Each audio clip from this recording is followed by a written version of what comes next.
Just what's the most exciting pairing for you? So for me it would be Nihal versus Giri because here's the stats on this. They have played against each other for a total of 77 times. 77. Yes, Wow. roundabout. Just don't take exactly. But they have never played against each other in classical before. So I'm very excited to see how this match is going to unfold because it's a lot of exciting chess, and the results are not very far apart from each other. Of course, we can remember the EWC, what happened there with Anish, being a queen up in that position and having that time scramble. It was very very exciting, but the score right now is 36-41 to Nehal. Wow. So it's very very close.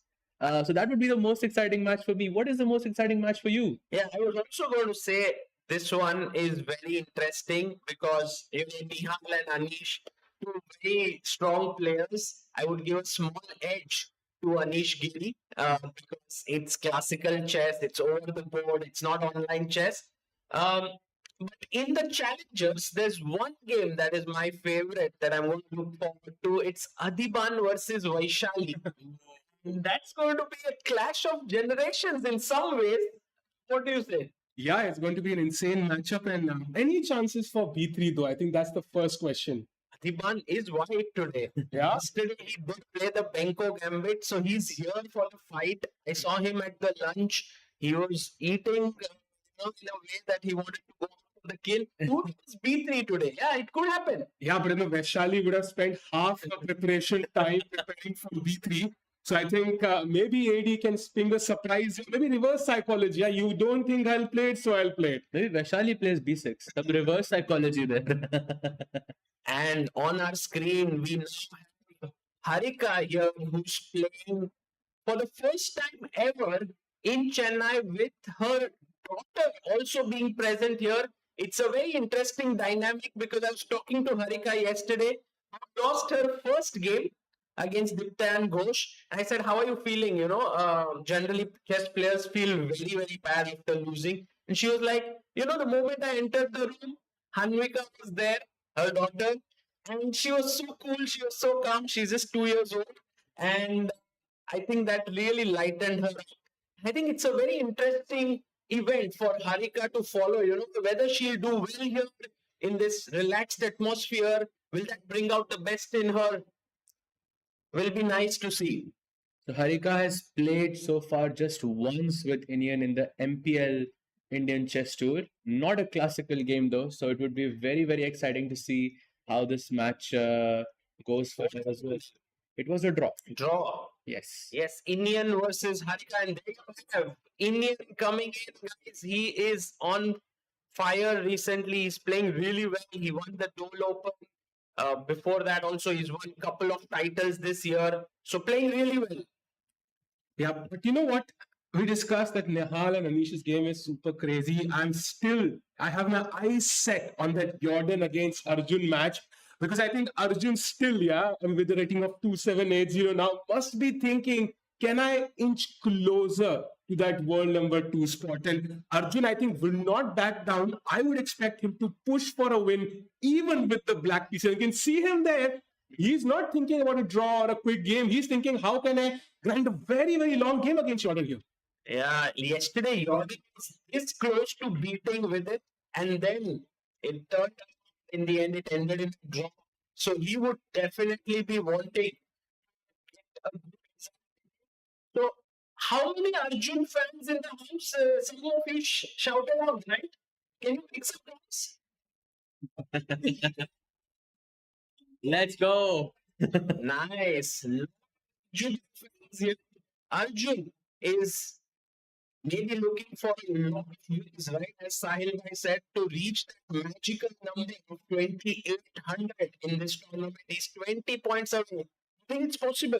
Absolutely possible, but Jordan has historically been a tough opponent for Arjun.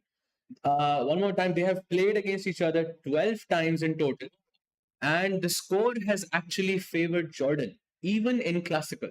So the Really? score has been 7-5 in Jordan's favor. And their last game was in Tata Steel, I think, in 2025. And the last classical win was Jordan was playing with the white pieces, I think, same as today. And it was in the Siggemen Open in 2023, Okay. where Jordan won. So it has been a tough rivalry between these two players. I must say, I'm really enjoying these stats by Sahaj.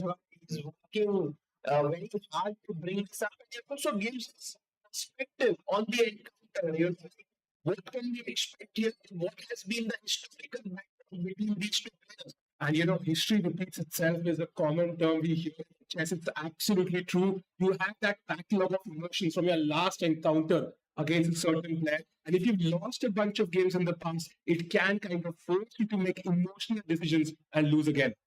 True. And one more game that we all are looking for. Vincent Keymer. Vincent yesterday did his game, and he is taking on the winner of the Challengers last year. Pranav drew his first round. Yeah, but Vincent, did you see the expressions Vincent had yesterday when Nihal blundered? He was in shock. So I think, yeah, and Vincent is going to look towards his second win here. And if he can win this game, he could be so lead after 2 rounds. Yes, I would love to get the stats on this one side. Have they played before the first time? They have played a total of 4 times, and it's 3-1 to Keymer. But they have never played a classical match against each other. Interesting. The last win of these two players came in the title Tuesday in March 2025 this year. So yeah. Wow. And so we are just 3 p.m. I think the first move is going to be made today. We have a special guest. I think he's going to be and I believe the person who's going to make the first move is the man behind Quantbox Research, Vaishali Singh, who's coming in. I'm curious whose board the first move will be made. I'm curious what the first move is going to be, because if it's Adiban's board, it has to be B3, right? It should be forward. See the also the and is it there? Yeah, that's what I think. Right? Let's see. I'm curious. So we're going to see Jordan play B3 with going on the first move. Is it to my board? No, it's I think it happened somewhere else. Maybe we can the entire view. Yes, it was here between Pranav and Vincent Keymer. Yeah. And E4 was played. Wow, I think And then you see Vaishali, who's making the first move. Arjun has some more plays. Yeah, four there. So no backdrop to knight F3 or D3, like the most challenging move. Absolutely, because Arjun did win a game with 1E4 yesterday. So Right. And by the way, a huge shout out to for actually sponsoring this event, because without their support, it was very difficult. It's always difficult without sponsors and checks. And I think the whole support has made this event even bigger. There's the Masters, there's challenges, there's also a prize fund of 1 crore rupees. And we are off, guys. Robson opens with D4 against Vidit Gujrathi. Let's go to the boards and see what is happening here.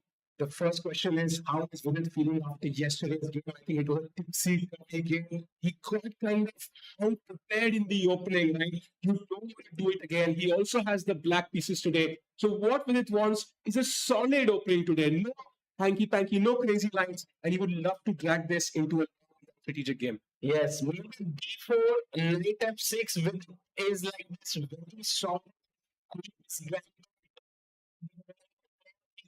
D5. Okay. absolutely. So Queen's Gambit still very much possible, but I always root for the London. So C3. No, Knight still London is possible. London is still possible in this position, so we are still rooting for that, right, Sahil? Robson has flown all over the US. Play the London. I'll be a bit shocked, I think. But yeah, it is a good opening for sure. I think Vidit will also learn well facing the London action. You know, Simon, it's a good opening for sure. Just that people are not playing it. Ways when people are playing it, but The Collie system. So uh, I think it's very similar in nature because your bishop goes to b3, bishop b2. It's a very slow position, but okay, still solid. I think Collie has become the new London. Exactly. Yes. so opening the base against Rooney in say, it's like Robson can really test with it here. Yeah. That's a great point.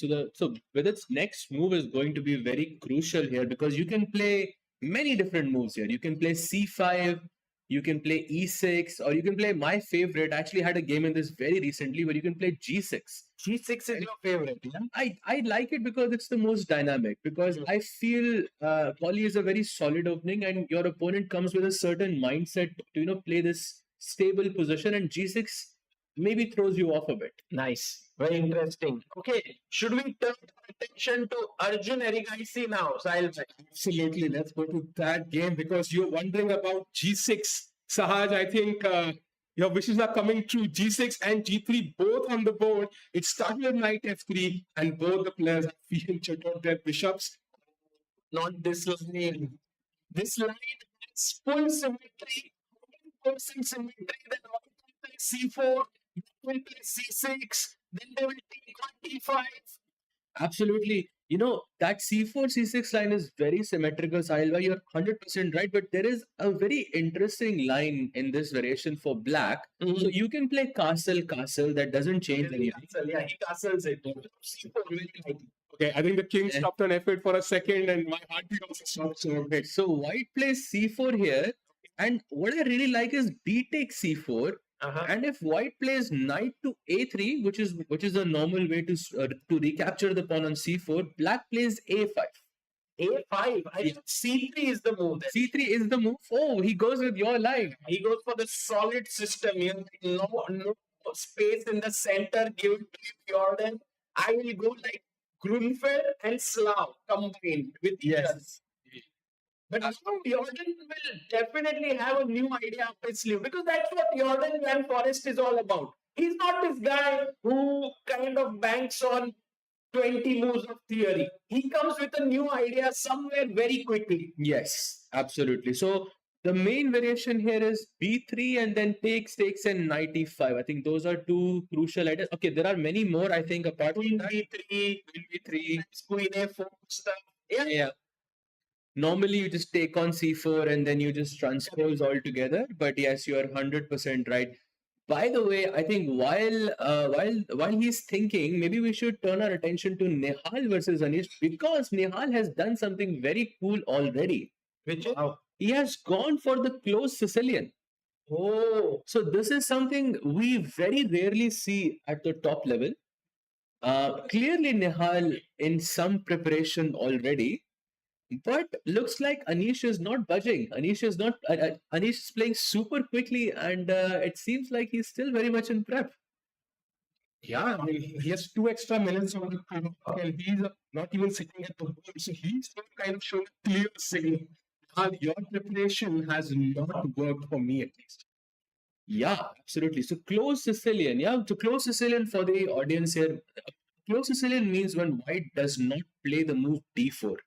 So that when you play d4, it becomes open Sicilian. When you don't play d4, it becomes close Sicilian. And this is something very, very rarely played at the classical level, at least. Yes, I think Nihal has come here with an idea to experiment. He's like, I don't want to play the lines which Anish would already have played maybe 100 times. I will play something fresh, make him think. But Anish is like, sorry, Nihal, I'm prepared here as well. Look at Anish's time, 132. You know, the problem is, if you look at the past games from this position, especially with the move that Nihal played, 95. Yeah, black has a spectacular record. White wins only 9%, 49% draws, and 32% wins. So Nihal better have a new, interesting idea up his sleeve. And Anish is doing well historically. Well, maybe there's some Vishnu Prasanna idea. He's Mr. Vishnu Prasanna. If Anish plays NGE7 here, I think maybe Bishop G5 could be an idea, yes? Yes. Before the knight getting that F6 square, maybe that's what he wants. And black sometimes just plays H6 here. But then knight F6. Oh, Bishop F6. Bishop F6. Bishop F6, and now it's already quite tricky. I mean, if you don't know what to do here, it's very easy to go wrong. But the pace Anish is moving at, he will find castles, just ignoring that bishop, and somehow I think pieces are getting exchanged. And I would think maybe Nihal needs a new idea, less known idea here. Yeah, I don't know what will happen. What will Anish play? There's also, is this a possible move? Knight C E7. Nice. Now you're thinking very clever because F6. very clever, very clever. You also don't give up control of the F6 square, which is super important. I like this move actually. It's very practical, Sagar bhai. It's looking good, but the bar is like, sorry, we don't like your suggestion here. Maybe it gets a small edge by bringing the other knight. Maybe. Yeah, exactly. This knight didn't have a role, no good squares. Now it has a role at least, and black will again have the same problem after the trade. But regardless, I think Anish looks prepared. So he is thinking, what is the best defense here? Definitely an option as well, knight c7. Okay, so we have a nice new opening here. Let's go to the next one. Which game should we go to? Let's go to Karthik against Wanda Leong. So we have a more normal setup, but again, we are seeing a lot of fianchettos today. Yeah. This is the Magnus effect. It's the Magnus effect, no? Because Magnus plays Catalan, he played it in the World Championship, and since then, a lot of players have gone for it. Yeah, this H6 move is also very typical these days. You just touch your rook pawn, you move one step up. It's a good move. You move 2 steps ahead. Often it becomes a brilliant move. So, it's being played so often. By the way, here, a wonder, being super well prepared, he takes on C4. Yeah, maybe knight e5. Let's win that pawn back. Karthik, of course, I think looks, this is a very normal structure. I'm sure he's prepared. But I think Leong has hit his preparation perfectly here. Yeah, this will be interesting to see. Karthik and Murli, last minute addition in the Masters section. He was going to play the challengers, then Fedo CF couldn't make it. And so Karthikeyan is here. He started off with a draw yesterday, while Awonder Liang lost his game to Arjun Erigaisi. Yeah, and as they think, maybe it's time to have a look at the Pranav against Vincent Keymer. Vincent, of course, wants to win this game, gets so lead, and again a fianchetto. I think today is the theme of the day. Yeah, and also this reminds us of the setup which Anish Giri has taken, but with the white side. If we can have Pranav and Vincent on our screen, I think Pranav is also doing the same thing here, that he doesn't want theory against Vincent, who is very well prepared. Can we go from the first move? Did it start with 1 e4? Yeah, 1 e4. Bishop b5 check. This is the Moscow variation, I think, and then very similar to close Sicilian, like you mentioned. But this bishop on e2 is thinking like, I had a beautiful future on b5. What just here? I came back on e2, d3, c4. I'm completely blocked. Absolutely, but I think white will at some point play d4, and the bishop sort of has a better future, I think, once that happens. So maybe it's still a close Sicilian, but I think it has potential to be open Sicilian very, very soon. I have a question for our viewers here. Let's see how many of you are very strong.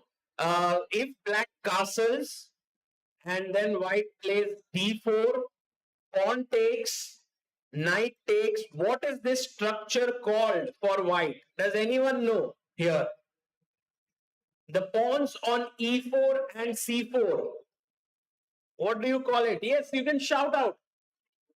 Wow. Yes. C3 bind. That's amazing. Yeah. Round of applause for the young kid there. Brilliant. I think today we are going to have to ask some tough questions. Yeah.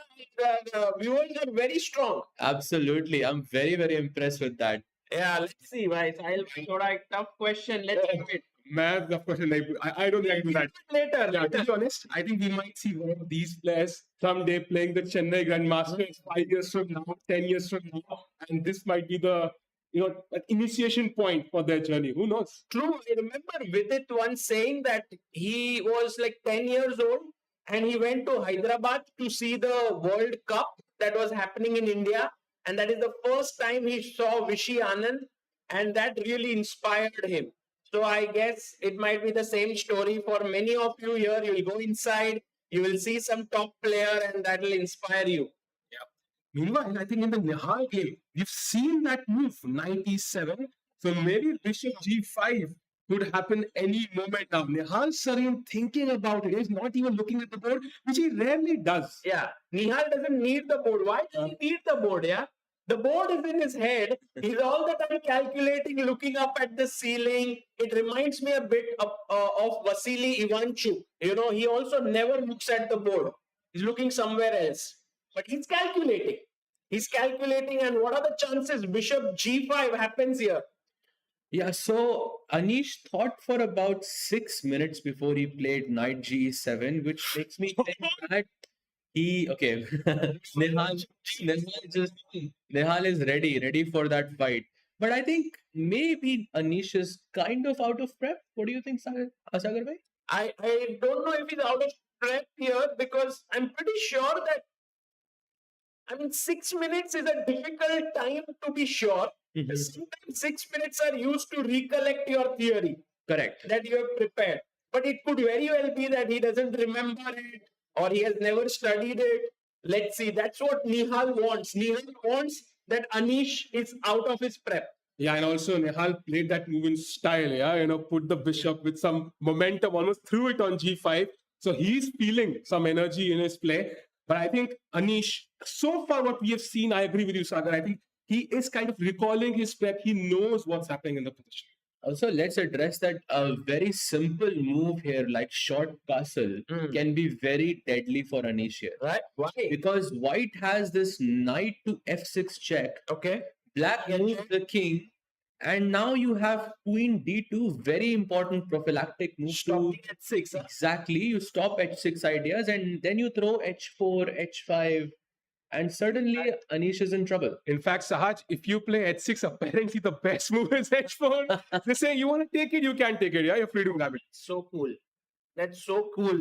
That's so beautiful line actually, because h6, if you took the pawn with your bishop, then the f6 knight was hanging.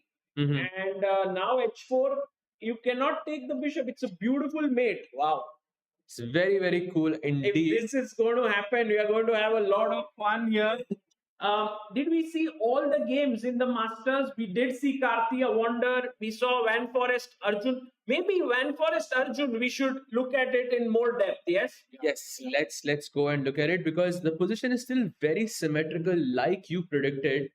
And Van Forest looks to be better prepared here, but it is Arjun. Arjun might be recalling, some line that he has done in the past. I'm sure he must have played this position in the past as well. So it's only a matter of what you play rather than, how you play. Correct. Because he knows probably many different setups here from the black side. Maybe taking the knight on e5 is the most direct idea here, but may not work so well. Yeah, after pawn takes, now the d5 pawn is hanging, but we could counter attack the e5 pawn by knight g4 maybe. And then we go maybe queen d5, I guess, or queen d4, something like that. Yeah, because the e7 pawn kind of falls to. So there are some traps in this position that Arjun has to be careful of. Arjun shouldn't take here on e5, I guess. Probably not, but you can technically do the copycat system and just keep playing whatever white is playing. White plays knight e5, we play knight e4, and that's it. We just keep copying the opponent. That's a good idea. Actually, knight e4 could be very much possible here. Maybe rook c8 as well. Again, guys, look at this. Arjun Erigaisi not looking at the board, looking elsewhere, trying to remember his lines. It's amazing how strong the visualization the players have, right? You can visualize the entire game in your mind sometimes. It's insane. Like, they don't need the board. We have 2 boards, a bar, an engine, 3 commentators. They have nothing and they can still play better chess. Yeah, that's true. I guess you are very right. Visualization is so important in chess. And maybe, Sajbhai, you would like to tell our viewers what is a good way that they can improve their visualization. Do you know any technique that is very helpful? When I was younger, my dad used to play blindfold chess with me a lot. So basically, I would be, wearing a blindfold, and then my dad would just be playing properly. And after some time, my dad started removing the pieces from the board. Oh, But that was an exercise for me because I needed to know that I had this piece at this moment. Initially, for the first few weeks, I struggled with it a bit, and then eventually it became a lot better. So blindfold chess, I think, is a very, very big one here because most strong chess players, I'm sure, Sagarba, you have better input here, but most strong chess players are calculating in their minds. They're not calculating with their eyes. for sure. I mean, I was coming here and in the flight, I solved 6 positions with Vidit, who was not even having a board and he was just solving blindfolded. And I think for top players, having a board, not having a board does not make a huge difference. Absolutely. And they have trained themselves. I think that's very important. You can train yourself. And Rook C8, played by Arjun. Yeah, Arjun, I think, wants to not copy his opponent. He wants that slight imbalance, as we discussed yesterday. So anything wrong that Jordan plays, Arjun is ready to take over. No, now Jordan can respond with Rook C1, which would still be very much in line with the copycat system, and then Arjun can still play knight e4. So it is still very much possible. But yeah, Arjun probably is not gonna do that because he likes imbalances. He likes those shock positions. Oh, by the way, Sagar bhai, maybe we can switch to Pranav versus Vincent because he did actually end up playing d4, and we did get the Maroczy bind structure that you mentioned a bit earlier. This, But what structure is this for black? This is a bit strange, no? Because you have hedgehog, and then you also have this dragon setup. you have the with the Yeah. bishop on g7, bishop on b7, and white has this very strong center. If we can have Pranav and Vincent here, by the way, we just saw Jordan making the move rook c1, still symmetry possible there. But if we look at Pranav, I think he should be happy with what he has gotten in the opening. But I also believe Vincent would be pleased because what you want as black is an imbalanced position when your opponent is around 120 elo points lower than you. You want Exactly. a fighting game of chess. Exactly. You don't want symmetry in the position. So it's good for Pranav to sort of go into this try to play for a win, and maybe he can slip up somewhere. Yeah, sure. And so this one will be very interesting. I guess, yeah, castles here by Vincent. Vincent, by the way, gave a slight stare to Pranav there once Pranav played his move. Have you ever faced a psychological tactic sometimes? People will stare at you sometimes. Have you seen something like this in your own games? I have always found my opponent staring at me to be very, very difficult to deal with. Yeah. Especially when someone's younger than me, I feel very tensed. But then I found the solution to it. I stopped playing chess. No, but yeah, I couldn't find a solution. Yeah, and maybe the best solution is just to not see your opponent. But then I guess some players just find it natural to keep staring at each other, and that we see a lot even at top level. Players do have that stare off against each other. Yeah. By the way, Pranav making a slight inaccuracy Why is there. this an inaccuracy? This is so natural. I think it seems natural, and if I was playing as white, I would play bishop e3 in a heartbeat, just Yeah. like Pranav did. But I Yeah. think that's the problem, because apparently black has this idea of playing e6 and d5. E6. Oh. So the white's bishop should have been on g5, where it could pin the queen and prevent this e6 d5 push. Maybe Vincent sort of expected this, and so it pays off. Yeah. It's very interesting because after h6, you now come back to e3, And I think at some point that extra tempo of Queen D2 attacking the pawn gives White enough time to kind of bring the rook together. So I think very, very interesting position. Pranav playing the most logical move. And I'm pretty sure Vincent is going to break in the center with D5. Yeah, Vincent, if he plays E6 and D5, he would definitely equalize the game. But then the question is, does he want to equalize? Because he might also want to keep it imbalanced. He knows that Pranav is an aggressive player. This could be his chance to get to 2 out of 2. These are all the psychological elements that are going on in the background. Also the time. Pranav has 132 and Vincent is 14 minutes down on the clock.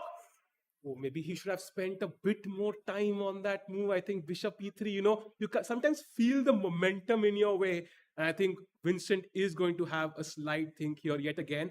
Can we switch the cameras to the Nihal game? Because we've had a few exchanges there, and not this position though. Oh, Bishop G5, H6 right away. H6 played. Did he go Bishop F6? Bishop E7 Oh, he taken. took. That is quite interesting. He took knight Knight takes, queen takes, and now h4. So the bar seems to favor Anish, but I'm guessing Nihal's idea is that he wants to play bishop to h3, Oh, exchange the light square bishop, and then keep this good knight versus bad bishop scenario, right? Where you have that so amazing. outpost on d5. Some deep preparation could be by Nihal's side. So let's put it this way: if h4 he played, right? Yeah. If black castles, bishop h3, bishop e6. Now bishop takes bishop. Queen takes. Queen takes, yeah. We take with the queen, yeah, or pawn takes. Golden pawn. No, I was thinking now knight goes c3. Yeah. And then puts itself on d5, and that should be good for white. Exactly. So this is, I think, what the idea is revolving around for Nihal.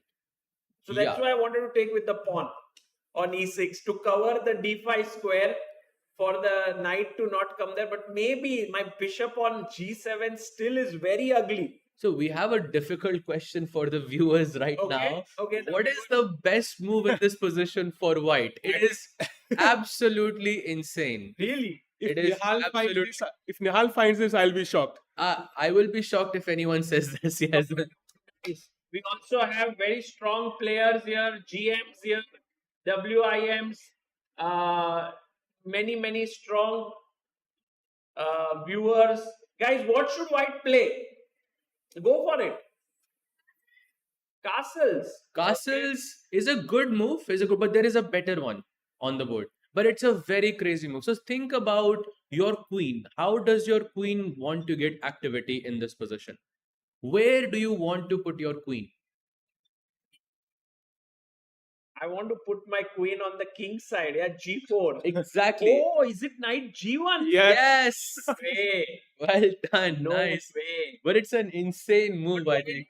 See, where is the knight going from here? I think it's going to h3, where you will probably play f4 at some point. Crazy. Yeah, it's a very crazy line. Wow. Could this be Amazing. Nihal's prep? Well, we don't know that. Oh, by the way, Anish is like, Nihal, I'm not letting you come ahead. He goes h5. And now bishop h3. I'm pretty sure this is going to happen. Although with this move, Anish also opens up the h6 square for his dark squared bishop to come out at some point. So interesting. And also if bishop h3 now, I think you can take, and maybe black has some time, right? For example, black can castle, I don't know, maybe can go f5, and somehow you can't even castle anymore as white. It takes a bit longer. So by the time you get your knight here, I think it might be a bit too late. Also, if let's say we do queen d2 at some point, then the bishop will pop out to h6. And that stop you. could get very risky. Yeah, it's a very nice point that the king will get stuck on e1. Absolutely. And also h5 is a nice positional idea as well, because if we think about eliminating the bishops from this position, right? Yeah. It's white who wants to play h5 because you're fixing a pawn on the light square. And by default, black has to fix his pawn on the dark squares. And since black's bishop is a dark squared bishop, it limits the activity of its own pieces. So h5, I think, a nice positional move by Anish there. Correct. Very nice. So this was pretty good. What about Vidit's game against Ray Robson? Should we go there? Absolutely, and I think we left it at e3, right? Yeah. And e6 was with its choice. Knight comes out, pawn to c5, b3 as expected, knight to d7, and this is the current position. So both players actually playing it very slow. Very slowly played here. Vidit also going to fianchetto his bishop on b7, bring his bishop out, castle. I believe this is going to be a very long battle ahead with very few exchanges. Yes, yes. White goes bishop d3, knight to e5, f4, the typical Oh Collie setup. Oh my god. And, This is something that is very, very interesting for some players, Put the bishop on d3, knight e5, f4, castle, bring your rook up to f3, then Yes. put the rook on h3. It's Yes. like they've studied this and they played over and over again. And that's why this one square is all black has, nothing else. You want to put the bishop here, hopefully the knight on e4. Correct. And when the knight comes in, you kick it back or even play f5 in some cases and hold that attack and basically block this bishop. Absolutely.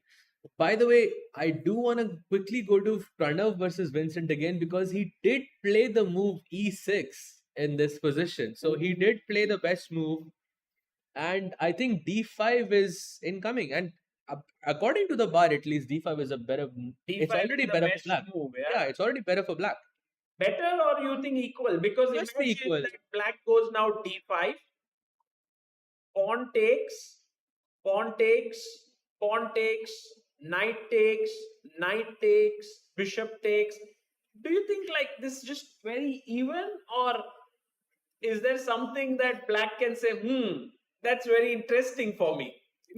Vincent with that pawn on f3, being the slightly higher rated player, winning the first game, he will push for a long time. Here in this position. Yeah, I'm pretty sure he will not let this go. And of course, as white, you don't want to be in this situation. Like if we were playing against Pranav, he would not have this position. I think there's also this psychological element of having like a world top 15 player in front of you. I've been watching Vincent very closely in many tournaments recently, and my feeling is he doesn't play d5 here because I think he wants to keep that juice alive in the game. Rook c8 or queen c7, all these moves. What do you guys think? Yeah, d5. You think d5? D5. He's going for D5. Okay.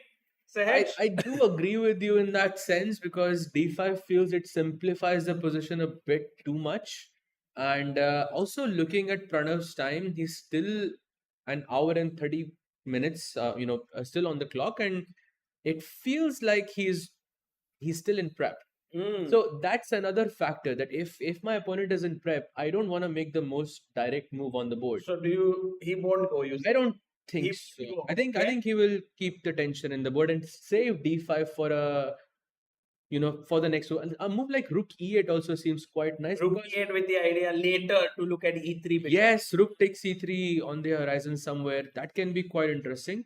But what's interesting to me is that Pranav is playing too fast in this position. Too fast. Yeah, he's showing that he's prepared. I don't know if he's bluffing or he's really prepared. But maybe in the crowd, guys, do you think Vincent will play d5 here? Maybe. We also have Vincent's dad here. And do you think Vincent will go d5? No idea. Yeah, well, I think it's a very, very key moment here, whether d5 will happen, will not happen. And I think that will determine the future path of this game. And also, just to tell all our viewers here, players generally prefer to come to tournaments with someone, whom they can trust deeply and can be with. It happens in all events. It's 9 days long, often 10 days. With travel, it goes to 11 or 12 days. And at that point, if you are alone to a tournament, it can get very lonely, especially if you lose games and so on. So I've seen here, for example, Ray Robson and Wander Leong, they spend time with each other. Arjun is here with his mother. We see Vincent is here with his dad. we've seen Vidit, who's alone here, but today or tomorrow his wife will be here already. So, that way everyone needs this emotional support as a top player. Absolutely. In fact, remember when Fabi won the candidates, I think he had that loss before the rest day. And people asked him, what did you do to recover from that loss? He said, I went and saw a movie with Kazimdanov. So, you want to relax sometimes, and sometimes chess is not the answer to come out of that loss. Yeah, that's also the job of a trainer or a second, not always chess. They also have to gauge what the player is feeling like. Someday, you just can't work on chess. You have to do something else. True. And meanwhile, Vincent, as he makes that crucial decision, might decide the game. Maybe we can jump to Arjun's game as well. Because Rook C1, Arjun is still thinking. I'm a bit shocked by that. Arjun, for the first time ever, 20 minutes down on the clock after how many moves? 10 moves played by Arjun. Oh my God. So he's thinking on his 11th move. I think probably he knows knight e4, which makes the position entirely symmetrical.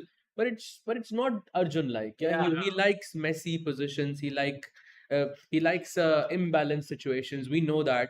I think probably something like h6 and g5 can be very Arjun like here, because let's create something. E6. He did push a pawn one square ahead. I'm a bit scared for that bishop on f5 that he's blocked it.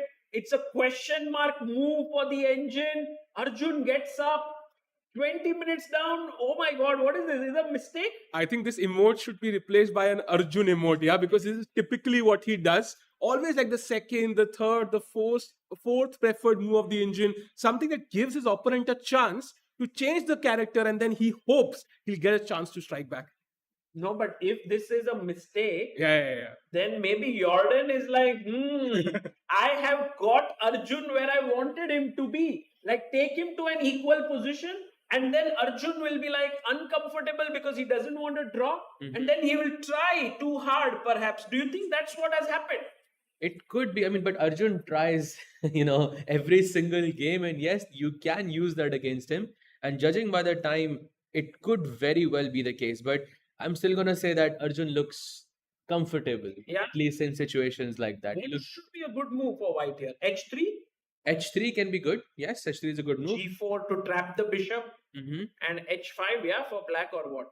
H5, white plays, I don't know, E3 perhaps. We are again have both bishops now wondering what are we doing in our lives. Yeah, but now it's a question of when white plays G4, because that bishop on F5, it seems like an active piece, but it's also, it can be a vulnerability in black's position as well, because it doesn't have any spaces that it can go back to. So, and that threat of G4 is always there. So I'm going to be a bit careful from Arjun's side here. Chat has a funny comment when you're talking about visualization, trying to play blindfold chess. Somebody mentioned that's like telling someone to improve bike riding by entering the Tour de France. But I think you start baby steps. Yeah? You kind of, you put in effort, you keep putting pressure there, trying to force your brain to visualize the board, and slowly it comes. I think the best way is to take one position and then think about it without a board. And then have very few pieces, then take one more, and before you know it, you can be like Sahaj Bhai, Grand Master, playing blindfolded, and so on. I hope much stronger. But yes, that is a great way to improve your visual. Actually, this is one of the exercises we did as well.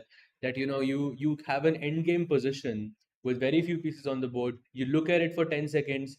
And then you take all the pieces away, and then you try to put the pieces back as many times as you can do it. Until, you see the position for 5 seconds, it's basically printed in your mind. That's the final result. I could do it at one point, but not these days. It's a bit harder. True. It's also, practice is very important. It's not a skill like, let's say, walking or driving or swimming that you acquire it once and then it's there for lifetime. You have to keep nurturing it. Yes. You have to keep on working on it. Oh, and Jordan goes H3, guys. Wow. Arjun's bishop is in some trouble. I'm very curious what Arjun will do here. I will not be shocked. He shows up, writes the move, and plays the move in 5 seconds. I also think he will play it immediately because he knows h3 is the most natural move. But what will he play? So there is h6 as well, there is h5, and then there is knight e4 apparently. These three moves seem to be the most How is interesting. knight e4 even working? Because g4, I'll throw g5. Oh, G5. Yeah, now it looks like an Arjun. Arjun position. Yeah, that's what Arjun wants. Yeah, fire on board. And look at Anish there. Anish is like, what's going on here? It's his country made there. We have the Dutch number 1 and number 2 here. Okay, let's count the seconds. One. Okay. 1, 2, 3. He writes down his move. 4, 5. Looks away. And now comes up ahead. Make the move, Arjun. For Come on. sure, he thought about h3. Yeah. Maybe he's just recollecting his thoughts, trying to go through the lines one more time Yes. before he plays. Because g5 is not an easy move to make, Yeah. right, Sagar bhai? True. I was not even thinking about it. For me, the most natural move is h5. But yeah, you are right. Arjun will try for something more complex. Knight e4 and did by the way, Sahil bhai, did Vincent go for d5 or he did not? He did not. Let's So go. you were Oh. absolutely on point. He played queen to c7, but apparently that's a slight mistake. Well, it's because he didn't go d5, right? Yeah. The computer says sorry, and now rook c1, rook c8. We have this complex position. Let's have Vincent and Pranav on our screen here. So now we have a typical Maroksi bind position. Yeah. Very, very typical because black usually wants to play d5, and white's goal is to how I can stop d5. Basically, that's what it's about. But it's a bit strange because Vincent did have the opportunity to play d5 all just now, and the rest of the game, or at least in the middle game, he's gonna try to push the same pawn. Maybe he can also try something like knight e5, rook d8. And you remember that game of Vishi sir where he went at king h8, rook g8 and yes. g5. Yes. That can be quite interesting here as well. That's a very interesting idea. I think it's also inspired by Bobby Fischer Yes. playing against Ulf Anderson. This plan of king h1, rook g1 in that game with white. But here king h8, rook g8, and then g5, g4. But also there are these ideas like queen b8, queen a8, and so many different concepts in the hedgehog. So I think Vincent has just taken a bit of risk here. He's saying to himself, I am the higher rated player and I think I can outplay Pranav. Meanwhile, Pranav is like, thanks Vincent for a nice position to me, and I'm going to now try and beat you here. Absolutely looks very, very tense in this position. And meanwhile, maybe we should switch to Nihal versus Anish because there is that position. Remember? Oh, it happened. Yep, we were discussing this a bit earlier that the bishops are going to get exchanged, and then we're going to be left with that good knight versus bad bishop situation. Oh, what is the easiest way to draw here? Yeah, bishop takes knight, queen takes, and then you also put your bishop on h6, and it's super symmetry, 100% symmetry. Draw. But why not bishop f3? I'm wondering. What happens on bishop f3? Just kind of, keeping your f pawn blocked, attacking your rook. Rook g1, no? Rook g1 looks very logical. But now somehow it's a bit uncomfortable for white. Wow, what are you saying? This is better for black. Yeah, What so happened here? bishop f3 just looks so logical. Sahil, you with your magic, yeah, here. What just happened? It's now like rook g1, bishop h6 for black. I think it's apparently rook g1 and b5, just opening it up on the queen side. So And I take the pawn. yeah, if you play let's say rook g1, b5, you take the pawn, and now simply d5. What the hell? That This is crazy engine And chess. if I take another pawn, he takes d5, you go e4, yes? I'm not taking both of those. There is no way he will convince me. Yeah, I think now apparently rook d8 or even bishop d5 works. But these are Indian lines, but bishop f3 is logical. It is a human move, right? You Yeah. want to kind of attack. So maybe after a move like bishop f3, since your plan is to play b5, I can go queen f4 check first. Okay. Oh, You move the king, and then I move my rook to g1. Okay, I can't bring the queen in. King f8. Is that good? Because now you Yeah, don't that have looks this good. b5 d5 funny business. he's going bishop. Do you think Anish actually generally I thought Anish wants to take the knight. That's my feeling here. No, bishop takes bishop looks very risky. I feel like He played bishop Played. f3. Played.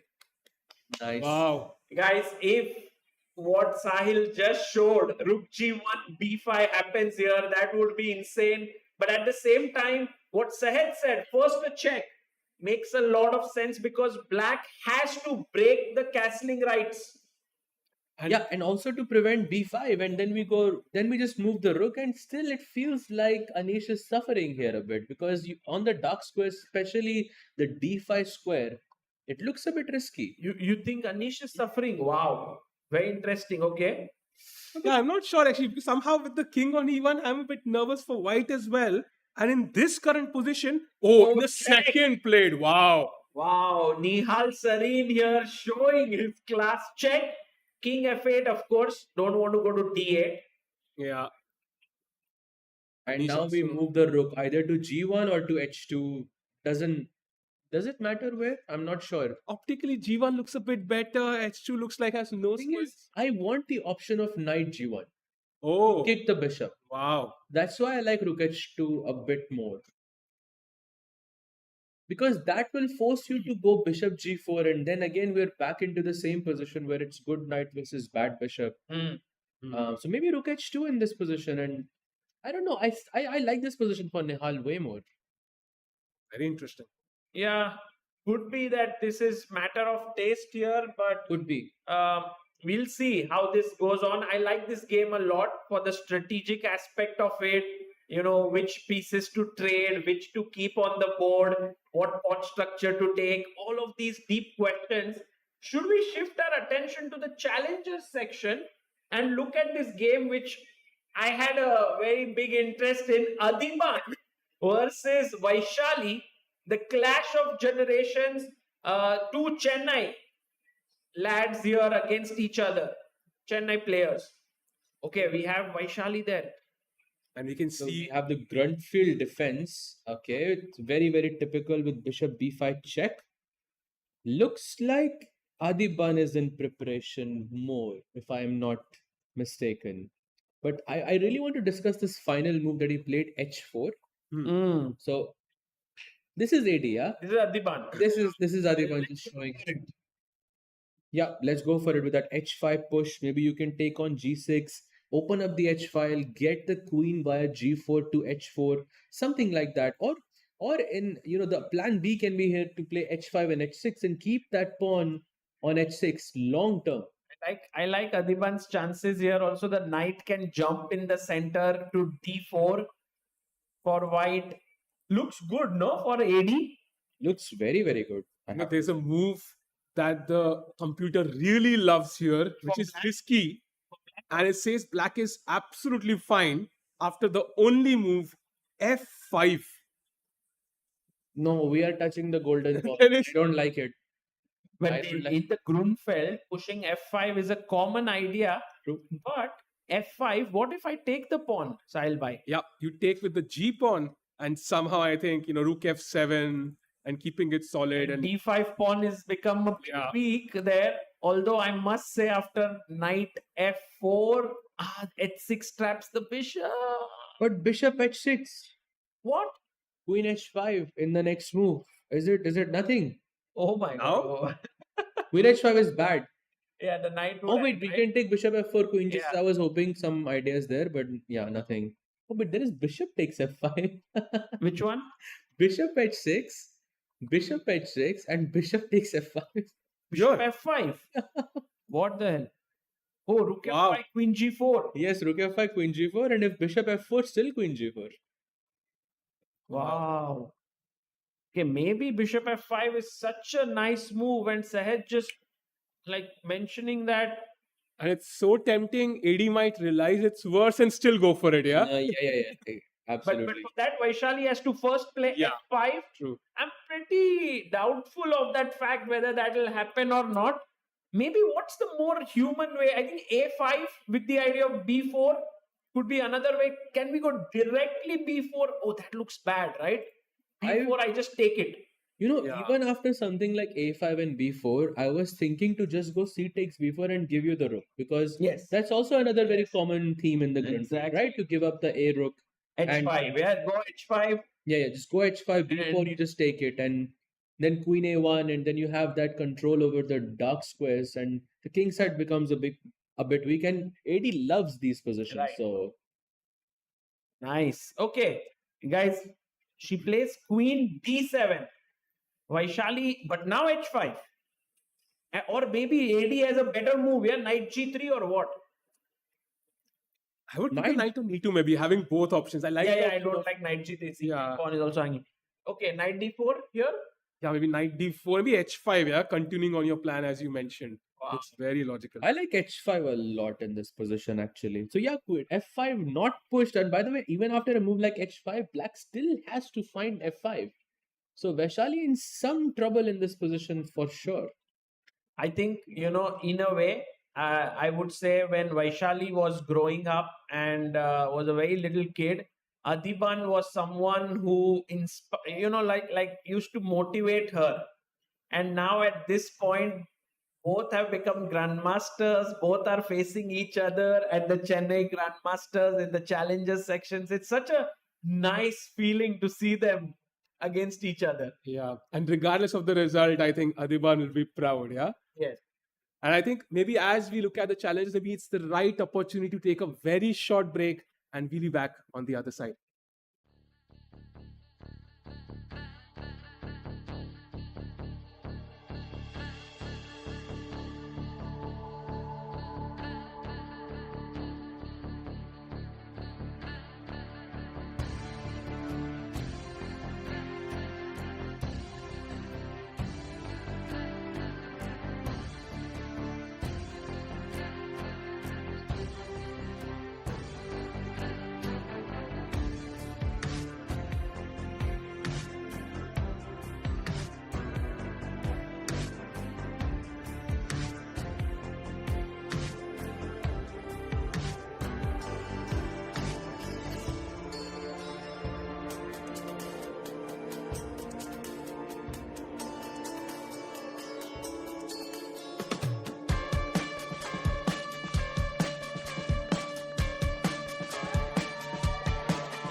Welcome back, everyone, to the second round of the Quantbox Chennai Grand Masters 2025.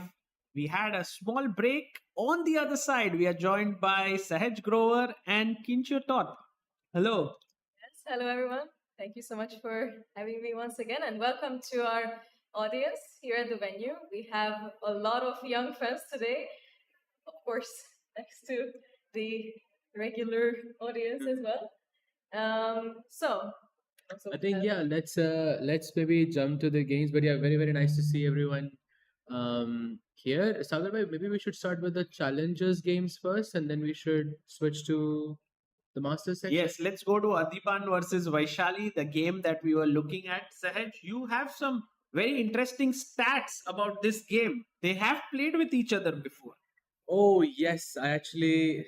So they have played against each other. 4 times, I believe. 4 times. 4 times against each other, and the score is 2.5, 1.5 to Adiban. However, there has only been one classical game between one another in Tata Steel, I believe it was, in 2023, if memory serves me right. Yep, it was Tata Steel, and the match ended in a draw. Okay. So it only one game which was a draw, and the second game is happening right now, and looks like AD is having a good position here. So after the queen came up, we took a break of roughly 10 minutes or maybe more, and Adiban has not played his move at all. He's still thinking. and rightfully so, because honestly, we finished sort of the development. All of our minor pieces are out. The king is already in safety, and I assume that there has to be a plan. Yes. And I believe that he wants to push his pawn forward one step to h5, but he is a bit worried perhaps of the f pawn moving forward. I don't know. He must be calculating this deeply. So, very intense position. Definitely good chances for Adiban. Let's go to one more position here. One player who's doing really well today is Leon Mendonça against Abhimanyu Puranik, who's the top seed of the tournament. Leon has a very serious edge. Yep, and you know what the weird part for me in this position is that what is that pawn doing on d2? Usually that pawn should be on b2.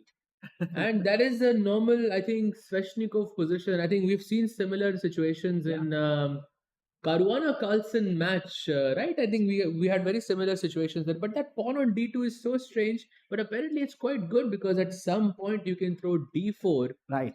and gain that control in the center. Yeah, this is looking very promising for White. In fact, Leon won his game yesterday as well. He managed to beat his opponent Harshvardhan. And then, after such a tiring game, you know what he did before coming for dinner? What? He went out and played badminton. Wow. Oh, And he's booked a badminton court for every single day, which just goes to show how much importance these players are giving to physical fitness. Hmm. it also helps quite a lot with mental health, right? Like, disconnecting just for a bit from chess and the heat of the tournament, and Yeah. emptying your brain a bit and come back with a fresh mind. So it's not only, the physical health, but also the mental health. It helps a lot. That's a great point because for chess you need to keep a clear head, and having these tense matches for 4 5 hours can be mentally very exhausting. So having that break from Yeah. thinking about chess all the time and focusing on other sports can be a great thing. In fact, last year I remember at Tata Steel, it was Ramesh and Prag and Vaishali and Divya and all of the players used to go and play badminton at night. Yeah. And so I think it's becoming a recurring thing. I think for a lot of these youngsters to keep their body fit and also their mind healthy. Very important. Definitely. And by the way, Abhimanyu just plays his bishop to f6, and now the rook on a1 is slightly under pressure. Although White's idea in the long run would be to get d4 in, and eventually, if can break with c5, he would get a d passer. Right, but somehow optically, if you ask me who is better here and who would you play as, I don't know. I still like Black's position somehow, but that's probably because I'm just really weirded out by this pawn on d2 because I mean look at some of the other games that they push the d pawn on the first move itself, and we are now on move 15 and the d pawn is still there. I mean, how rare is that? Correct. Very rare. And I think Leon will definitely have to play this carefully to keep his advantage with white. Should we go to the next one here? In the challengers, we also have Indian taking on Harika. And Indian versus Harika is a very, very important clash, especially for Harika. She started off with a loss in round one. She would want that bleeding to stop, but it is possible that she's already in some trouble out of the opening. Yes. Absolutely. I think Kinshaw in this position, I feel like that especially the d5 square looks up for grabs. Yeah, I think Harika can be in some trouble. White's position here is really, really comfortable. We're soon taking the d file as well. The d file as well with the rook after queen e2, rook f d1. And White has, I feel like, no problems. It seems like a very ideal position, quite comfortable. And you're right, ahead. The d5 square is soon to be taken. I somehow really like this move, bishop takes f6. It feels very committal, but I would not be opposed to playing a move like bishop takes f6 and putting my knight on d5 because once again, if we think about the end phase here, we want a good knight versus bad bishop. The bad bishop being the bishop on e7, of course. And of course, I'm not opposed to having a good bishop versus bad bishop either, where we have a bishop on c4 and black has a bishop on e7. In both cases, we want the black bishop on e7 to remain. Yeah. Actually, Kinshaw, you were telling yesterday that you are a Mora Gambit player. And this position does remind me a bit of Mora Gambit with all the pieces this way. On the upside, black is not a pawn up here, so white it's equal material. That is also why I'm very, very much saying that this is so comfortable because, yes, as you were saying, it very much resembles Mora Gambit's positions. In those cases as well, we always put the rooks on c1 and d1, and then we just pressure black's position. And yeah, but the upside is that we are not even down a pawn, so I'm even more like inclined to say that white is doing fantastic here. That's a great point, by the way, Sagar bhai, because if you just add a pawn for black on d6, Yes. this is literally Mora Gambit. Yes. What? Yeah, you have this amazing vision. Wow. Yeah, it's a standard position. Yeah. And looking good here for Indian. Should we go to the game between our two leaders, Diptayan Ghosh and Pranesh M? Both won their games yesterday, now against each other. And the last move that has been played by them is Queen A4, D takes E5. Oh, I see now. The knight is not hanging because the bishop is hanging. Absolutely. And by the way, this is a very important matchup because Sagar bhai, both of these players qualified from the Chennai qualifiers, the online one, and they were both playing in the finals against each other. So in the qualifiers, Pranesh defeated Diptayan, and in the finals, Diptayan defeated Pranesh. So it's 1-1. It's 1-1. No, they have played some 6 times against each other, but the score is some 3.5, 2.5 to Pranesh. Only one classical game between each other in Delhi Open in 2020, I think it was. Wow. Wait, what? His bishop on h7. Wow. Diptayan. Right.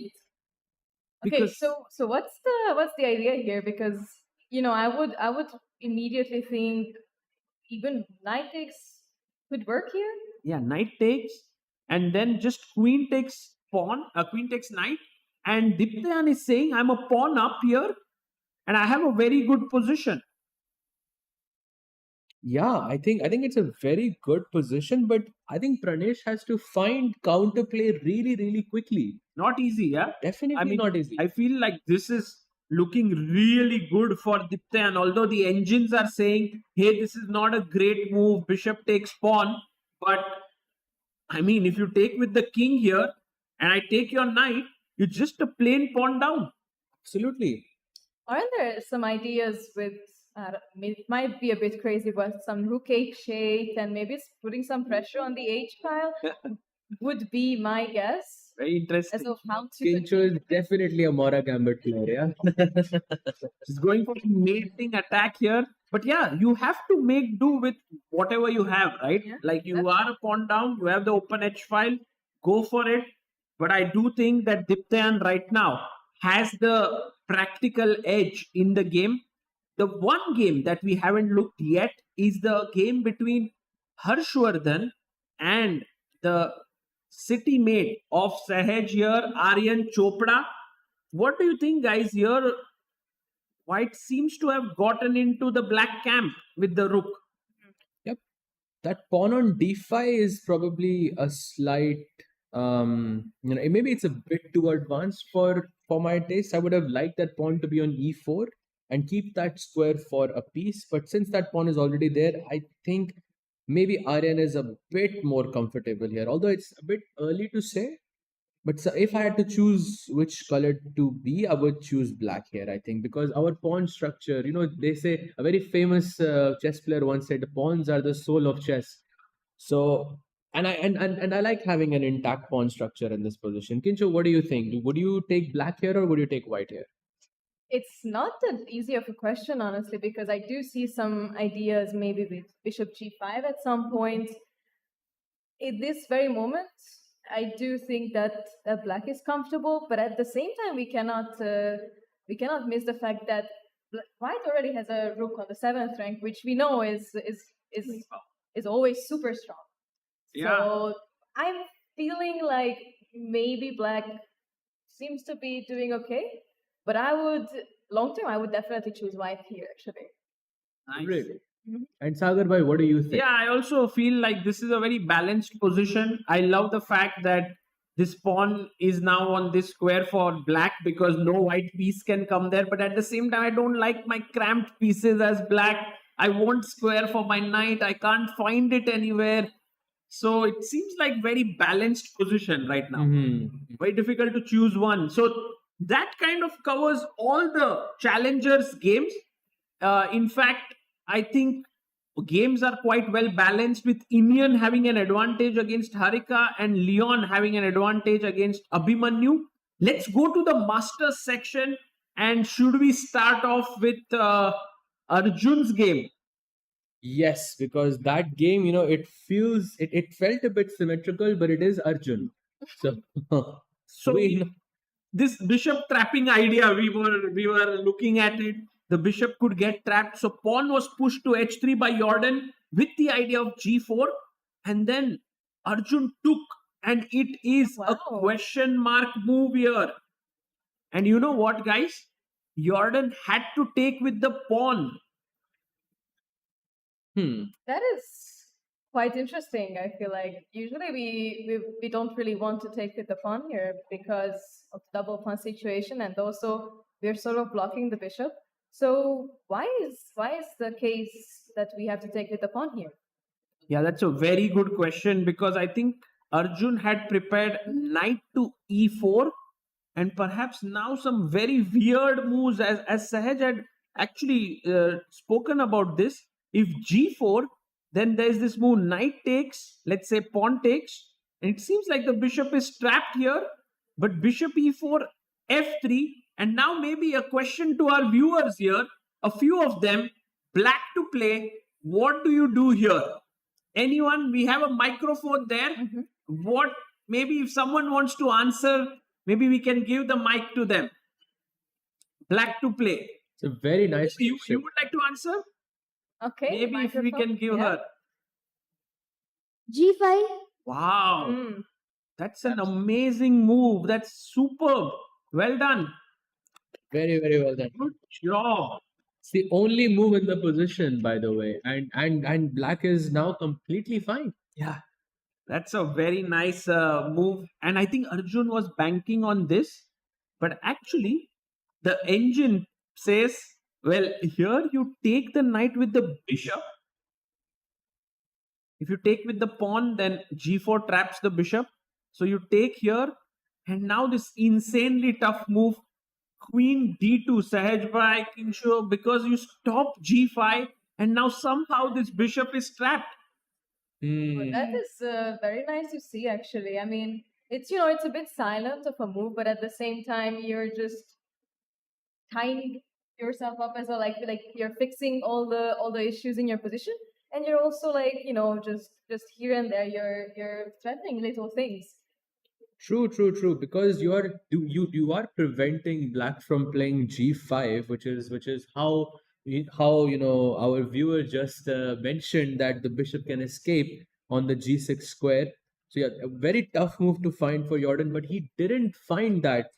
Sagar, he went bishop takes with the c5, and bishop. honestly, this feels more logical, yeah, more practical. Like over the board, this is what you would play, especially against someone like Arjun. Keeping it simple, yeah. Jordan said it's simple, but look at Arjun. He goes g5. He makes a square for his bishop to go back. It is risky chess what Arjun is doing, but I guess it's working out for him. Queen is attacking the pawn. Knight drops back, the best move. And now Jordan is thinking this is the live board position. So This basically, is not that common, no? not at all, because initially it was a symmetrical situation, but Arjun says no with g5, but now it's Jordan who has to play g4 in this position, but which is not an easy decision. I feel. Agreed. And if you take bishops here, I take back with my knight or even the king, and then my knight goes here. It looks very even, but it has some spice in the position because the pawn is on g5. You could go h5 potentially. So the game is still quite interesting. Let's check the other game here, which is Nihal Sarin versus Anish Giri. Yep. And look at Nihal there, looking very relaxed. Anish moving around. What's happening here? What are your thoughts, by the way, for this position, Kincho? Not that easy to form, so quickly, because many pieces already disappeared from the board, and we are getting closer and closer to an endgame. But there is definitely one thing to mention: is the bishop on h3, which is slicing in black's position, and on the other hand, Anish's g7 bishop is right now looking at the pawn on e5, but maybe something like bishop h6 could improve that. So, well, you guys are the end game experts, or like the positional players, I would say. Here I'm completely out of tactics and attacks. So, No, what do you guys think? very, very far from it, from personally speaking. But if I had to choose a color, I would say Nihal basically has a free hand here. I don't see Nihal. It's almost feels like a two result position to me, Wow. because it Okay. doesn't feel like Anish has any counterplay. On the king side, it seems white is superior because white has that bishop on h3, like you mentioned. Black has that passive bishop on g7 in comparison. And in chess we say that a development is complete when your rooks connect with each other.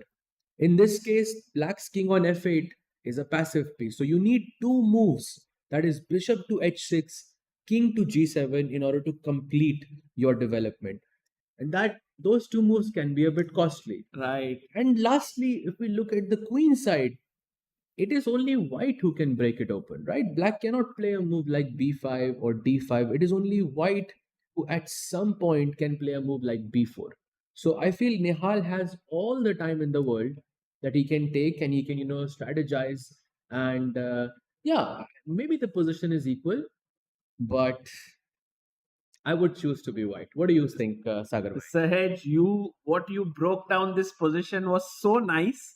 It in fact gives me an idea instantly that instead of preparing b4, can we just play it on this move? Look at this. b4. Here. b4, and I think you are back. Yeah, now the tactics are back. That's more like my kind of chess here, right? And suddenly I had this like shine in my eyes, like, oh yes, we are back.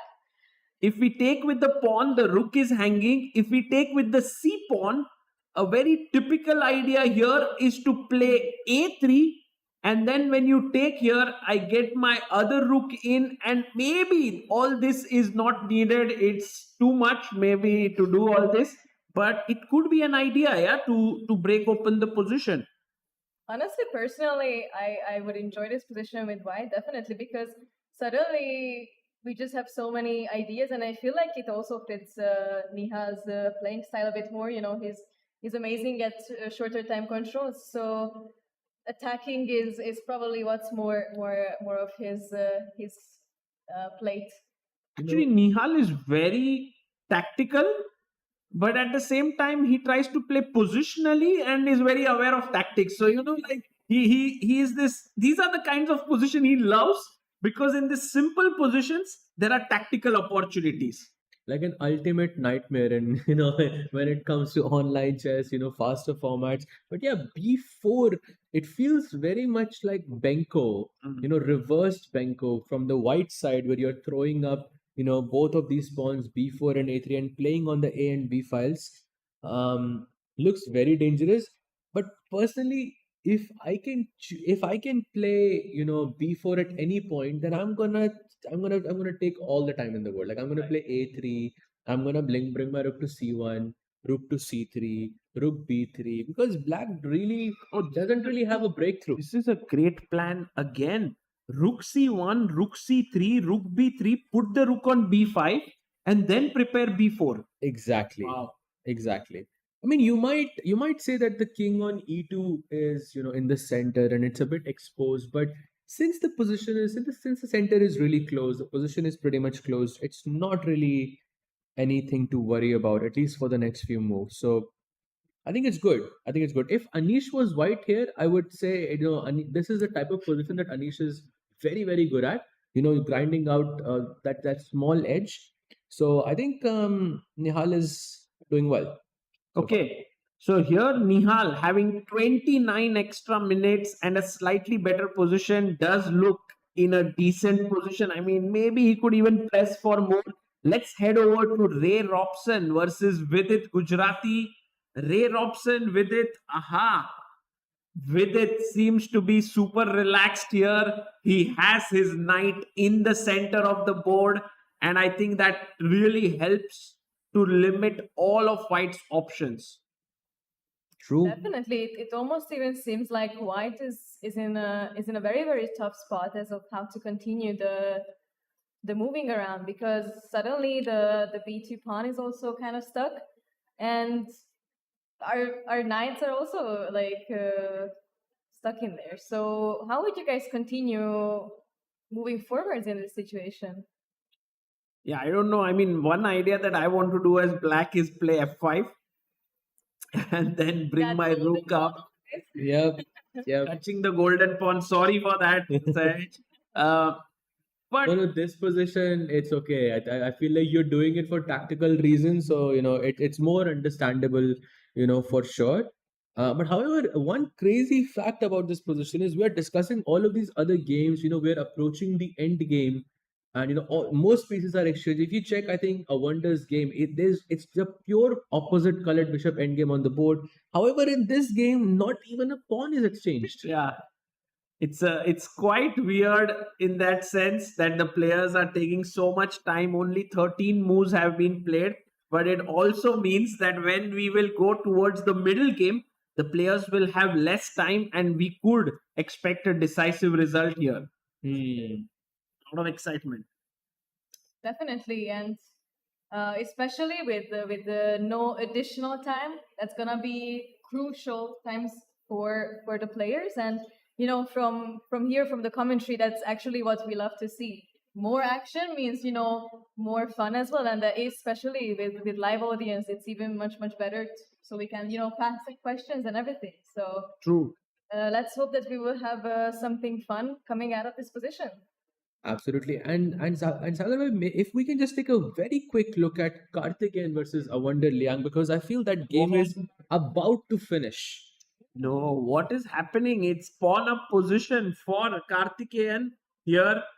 He has an extra pawn, but you say it's about to finish. You think it's a draw?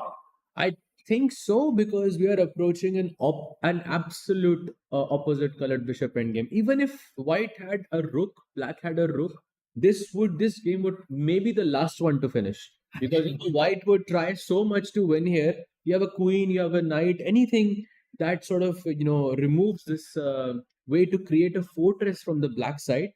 But right now, because it's an absolute opposite color bishop, it feels like this is going to end in a draw. And by the way, Sagar bhai, look at the time difference between these two players. That's Water is very well prepared. very, very well prepared. 45 minutes difference between these two players. That is huge. Yeah, actually, this is one of the things that I always dread, that if I ever had to play a super tournament, what will happen with me is that with white pieces, my opponents will easily neutralize with black, and with white, when I'm black, they will really press with white pieces. And I think Karthikeyan right now is facing this thing where he played an opening where I think he got no real chance with white pieces, just clean equalization. Sagar bhai, I remember when we played in, I think it was the MPL, the MCL, sorry. And I was white against you, and it was not an easy game at all. And I was not pressing in that game. It felt like a very, very difficult game. And you won, no? But Sahaj, I did, but it was definitely not an easy ride, I have to say, because and you also played, I think, the Philidor system, which now every top player is playing against, to create messy situations. So it was you. maybe they just realized that all other openings are so analyzed now. They have to go to Philidor. No, but I think you were thinking way ahead of time. That's how I see it because you were trying to create that mess early on, and it was definitely not an easy game. Oh, thank you. I Well, also think of you as a trendsetter in that sense, no? Maybe they were looking at this game and be like, oh, that has some some ideas. Arjun is playing Philidor these days a lot. Maybe he looked at our game. actually, Arjun, I personally think plays the most risky openings out there. Yeah. Like he played the Perk defense against Gukesh. Yes. He's ready to take these challenges. I think that's the truth of modern chess. If you are higher rated and you have black pieces and you want to win, you have to take risks, or else it's very difficult. And here we see exactly that happening. Wander Liang plays a very simple opening with black.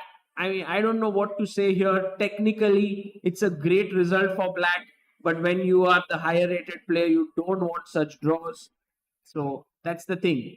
Yeah, it seems like he did win the opening battle, but Karthikeyan sort of neutralized very, very early on, and yeah, this is basically just ending in a draw. By the way, the accuracy of these players 99.3 for Karthikeyan, 99.2 Wow. for Avander Liang. Very So perfect game. basically a perfect game by both of these players here.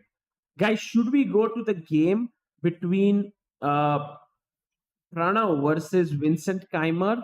This was super exciting battle, and we have a very nice layout, by the way, on stream. I love this, where you can see the players, you can see a big board. And do you like this layout? Okay, thank you. So Queen Rook C8 was played B4 by Pranav, gaining space. Queen goes back. Vincent trying to be very, very calm. Knight goes back to B3. He jumps in, attacking the pawn on C4 now. Knight A4, excellent move. Defending this pawn, attacking the pawn on B6. The D6 pawn is a bit weak. B5, fantastic move. And the knight has jumped into B6. Guys, the game is super heating up here. Yeah, the computer is just it gives like a really small advantage for white, and rightfully so, because I feel like white is super comfortable here. Black doesn't have like any like apparent issues, but I feel like the queen on b8 is just a bit awkward, and especially with the knight on b6, we can soon have some problems. It's very concrete, yeah. Now the rook is attacked. How do you save it? I don't know. Maybe rook d8, but Yep. then the b5 pawn is hanging. So basically, the queen on b8 is an awkward piece. It looks kind of very out of place. However, the plan behind placing the queen on b8 is that whenever white takes on b5, so let's say black goes rook to d8, like you said, c takes b5, a takes b5, bishop takes b5, and now black has this move d5. And now suddenly we see the purpose of that queen on b8 because now it's looking on that b8 h2 diagonal. The knight can, somehow jump to g4 at some point, maybe even sacrifice itself. And all of these tactical opportunities start to arise. So, and for just one pawn, I think this is a very, very good compensation for Vincent here. So this is what Pranav wants to do. I mean, Vincent wants to do with the rook d8 and d5, but Pranav right now has got this attack going. I don't know if Vincent feels himself comfortable. He's already 10 minutes behind on the clock. How easy is it to give up material? Your rook is hanging. If you save the rook, the pawn is hanging. Not easy. Definitely not easy, and I think it feels like a tough situation for Vincent here as well, right, Kincho? Because if black plays, there is an option here that black can go pawn takes pawn and just sacrifice the rook on c8. I mean, what does the Mora gambit in you think about that? Mora gambit in me is always up for sacrifices.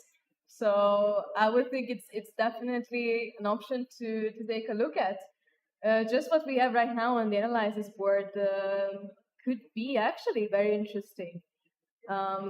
We always leave room for these d5 pushes as well, and while of course the computer always says equal in these positions, it can always just explode in just a few seconds. So I would say maybe this sacrifice is actually indeed on the table. So should we go for it?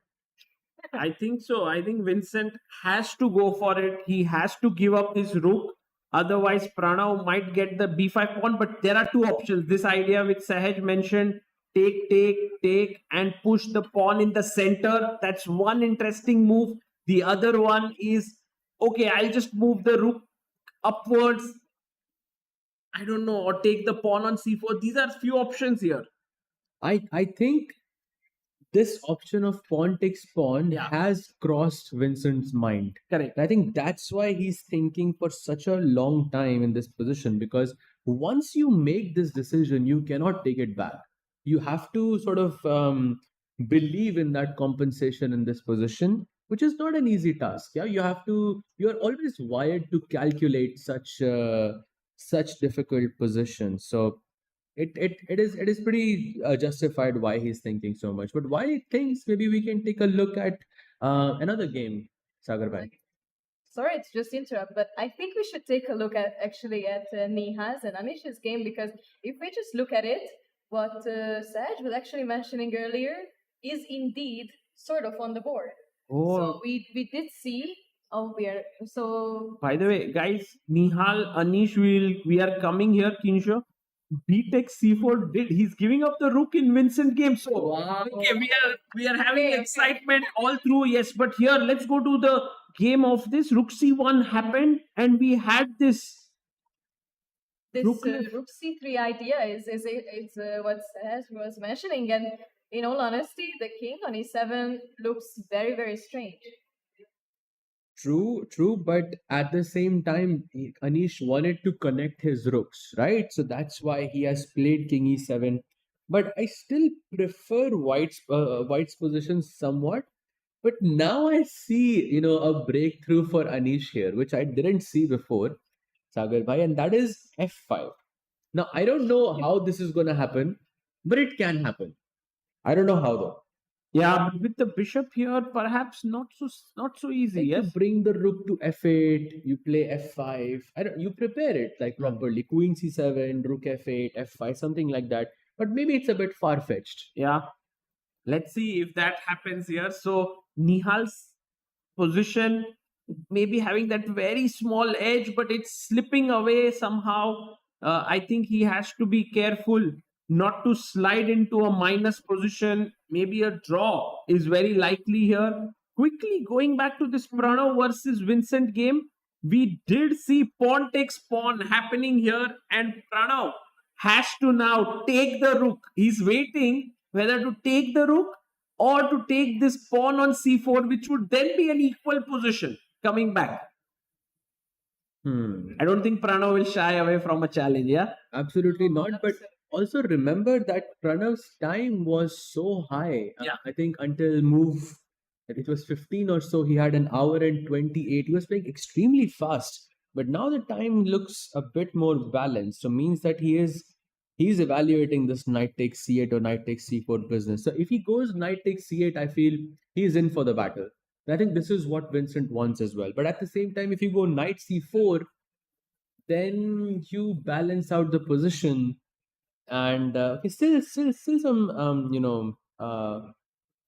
some tactics left in the game. But I feel I as a commentator, Take the rook. I want knight c8. Yeah, we Yes. want knight c8. We Yeah. want that excitement. At the same time, whenever you're playing in such tournaments and you see, an exchange, you cannot ever be greedy. Like you always have to think about, okay, what is there the compensation, because it's sometimes much deeper than what it seems on the surface. So we will see, I guess, if Pranav is up for this challenge. But we surely know that Keymer is, because otherwise he wouldn't have gone for this. I agree. And a position like this could be very dangerous for white, because look at the two knights. By the way, Oh, knight and we takes have the rook. We have it on the board. Wow. Pranav has taken it. Vincent immediately chops it off with the rook. Now you can't take the pawn on c4. It's well defended with the knight and the rook, so you must move the knight.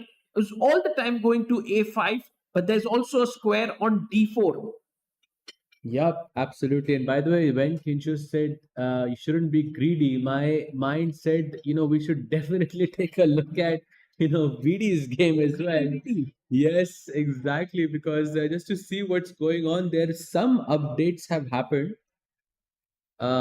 With C takes D4, E takes D4, and bishop to F4. So looks a bit strange, I have to say, because generally the bishop on d6 is considered to be very active. However, the purpose of playing bishop f4 is now that you cannot take the knight on e4 because the rook on c1 is pinned. But can we push the bishop away with g3? Now we play bishop h6, and Sagar bhai, maybe your move is on the horizon, f5. Oh, f5, and I already Right. dislike this pin here. I think the nice move, yeah, by Vidit to put the bishop on f4, pinning the knight here. Yeah, and also we earlier also mentioned that the pieces were a bit how do you say that, crumbled in there, crumped in there. I'm not sure which is the right way to say this. And this shows up very well here with bishop f4. We are also sort of tying that knight to d2, and it's not so easy to kick that bishop out there, especially because this h6 square is still available. Yeah, I have to make this very sad move, which is to move my rook away.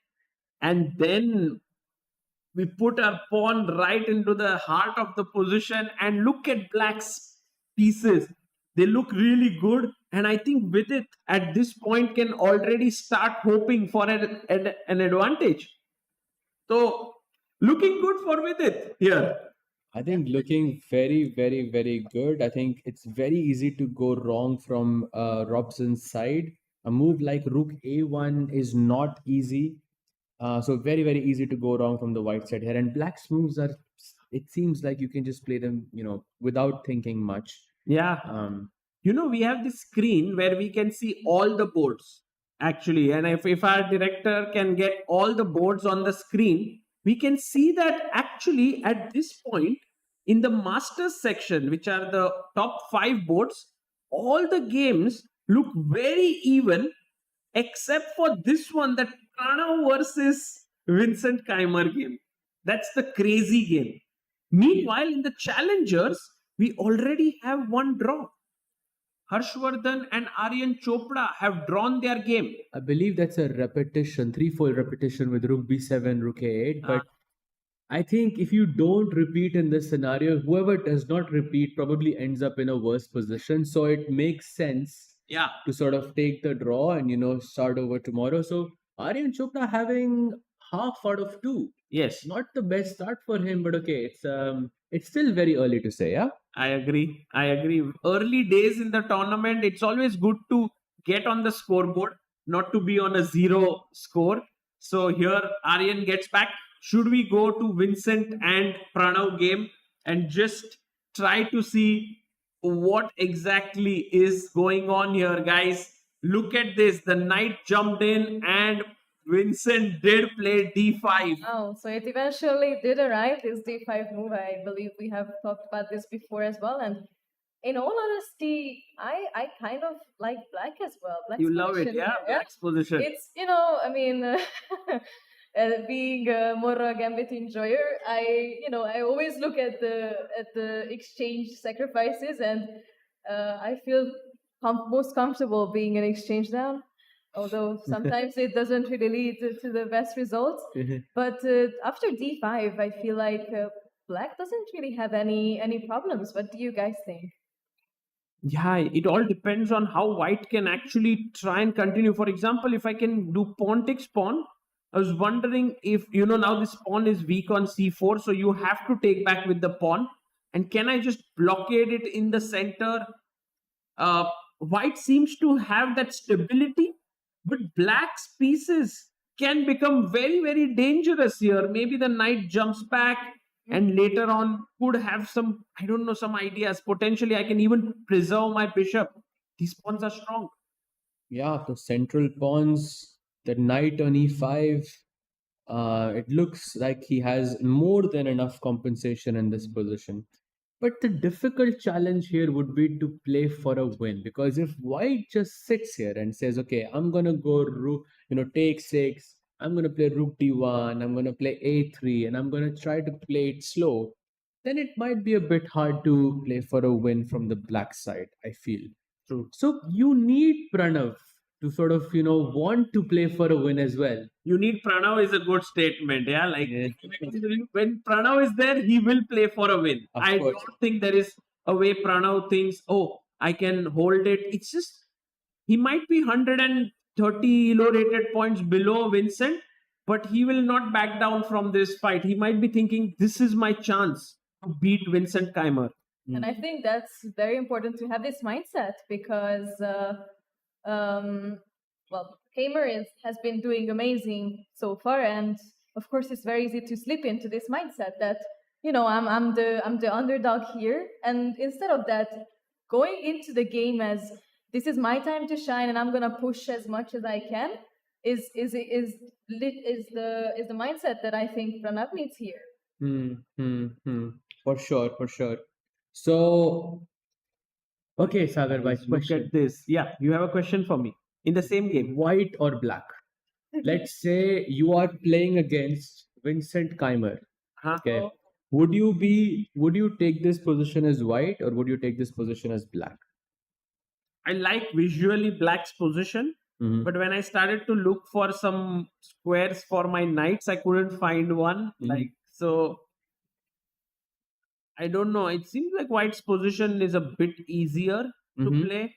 So I would choose white here. So you are not a Mora Gambit fan.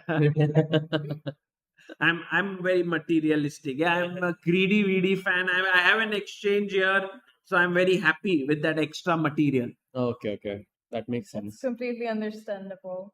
How about you, Saj? Who would you choose here in this? I probably will choose black too, because I feel I play better when I have initiative, when I have this dynamic situation on the board and I can create some counterplay. That's what I like more. So personally, I would choose black. But I do agree with Sagar that it feels easier to make moves for Pranav here. So Sagar bhai, which game should we go to next? Oh yes, I wanted to look at the Vidit game because Robson has moved his rook to the initial square on A1 because of this pin here. He said, "Let me head out," and then Vidit got his pawn right into the center F5, and this is looking really good for Vidit Gujrathi.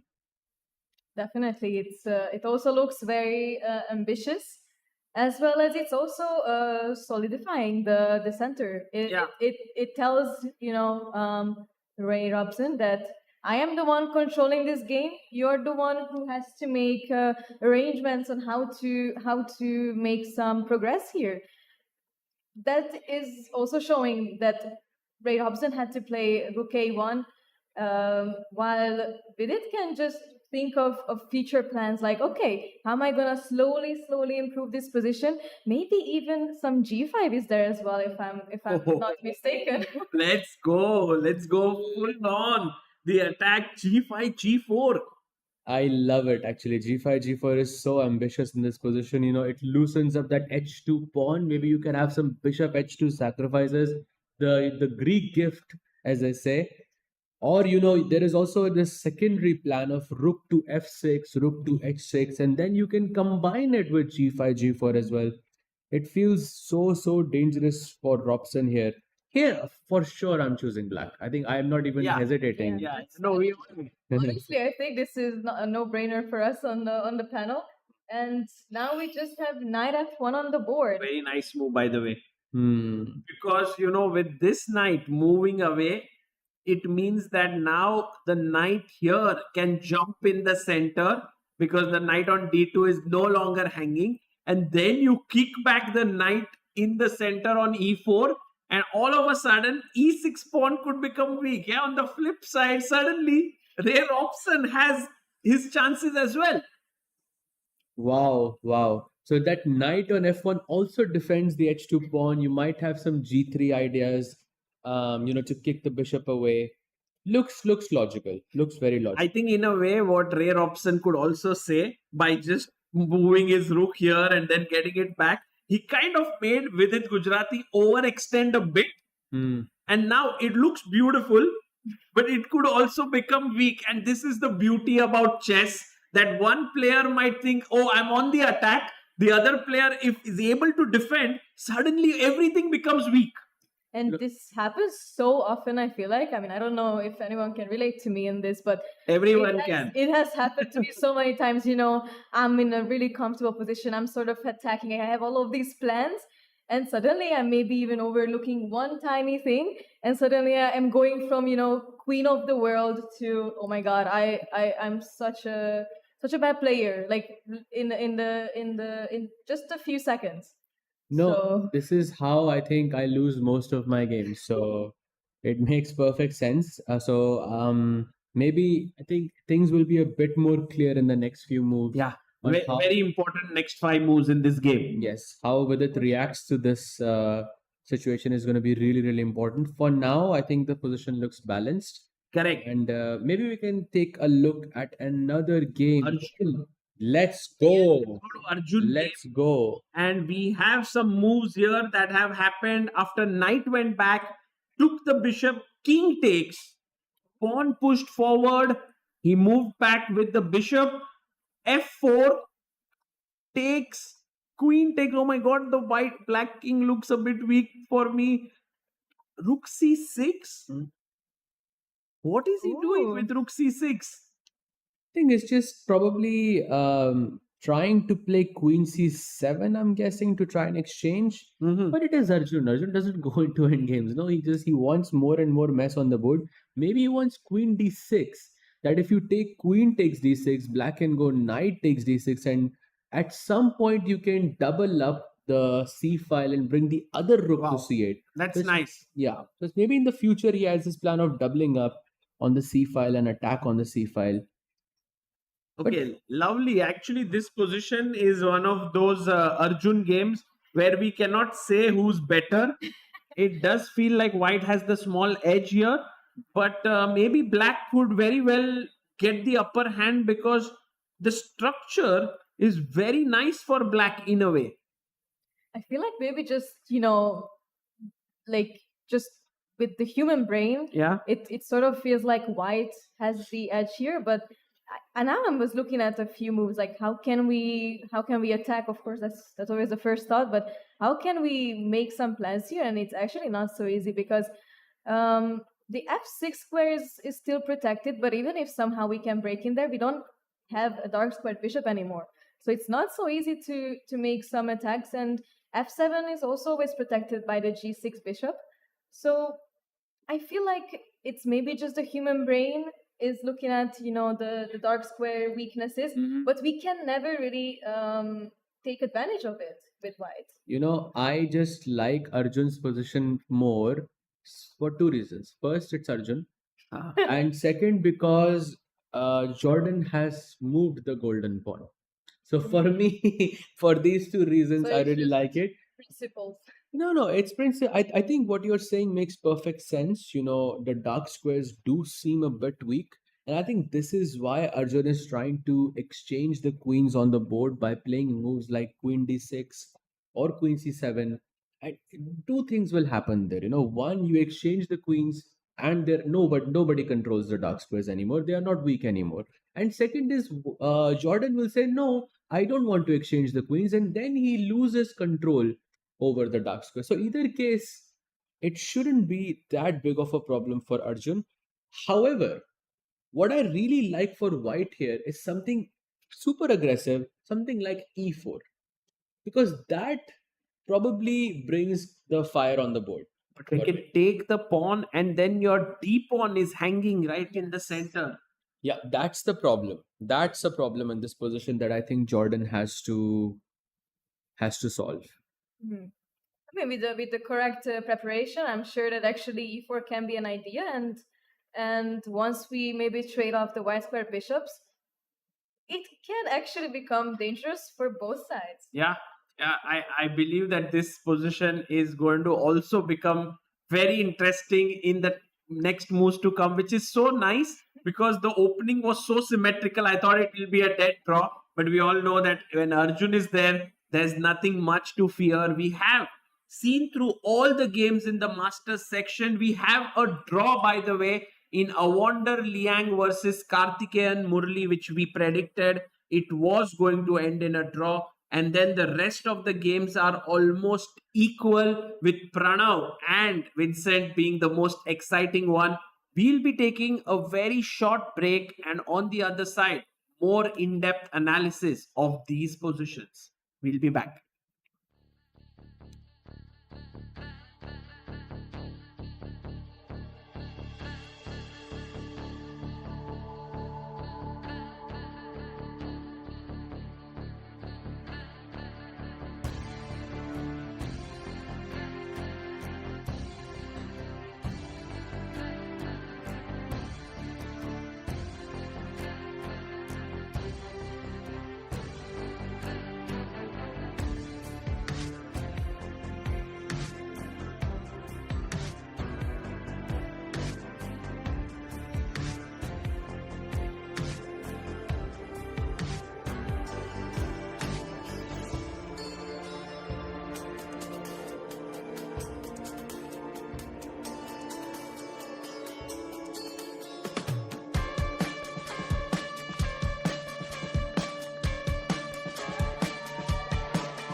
Welcome back, everyone. We are now live with the second round action from the Quantbox Chennai Grand Masters, and I cannot tell you how exciting the games have become.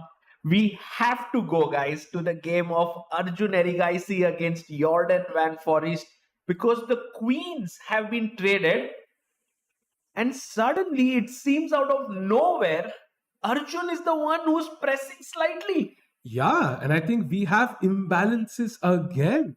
And I don't know where we left it last, but I think queen trade has happened now, and he has taken on e4. Uh-huh. And I can see that one pawn on d4, which, black pieces will say, I'm going to eat it for dinner. I'm going to eat it for dinner. That's going to be fascinating to watch. Yeah, it's a weak pawn. It's an isolated pawn. It's a lonely pawn. And right now, Arjun looks relaxed. He's sipping on his water there. And what if I take with the bishop on e4, attacking the rook on c6? The bishop takes e4 looks quite logical because you're keeping the option of d5 alive, right? That's your IQP, that's your weak pawn. In order to equalize from the white side, you want to play d5 at some point.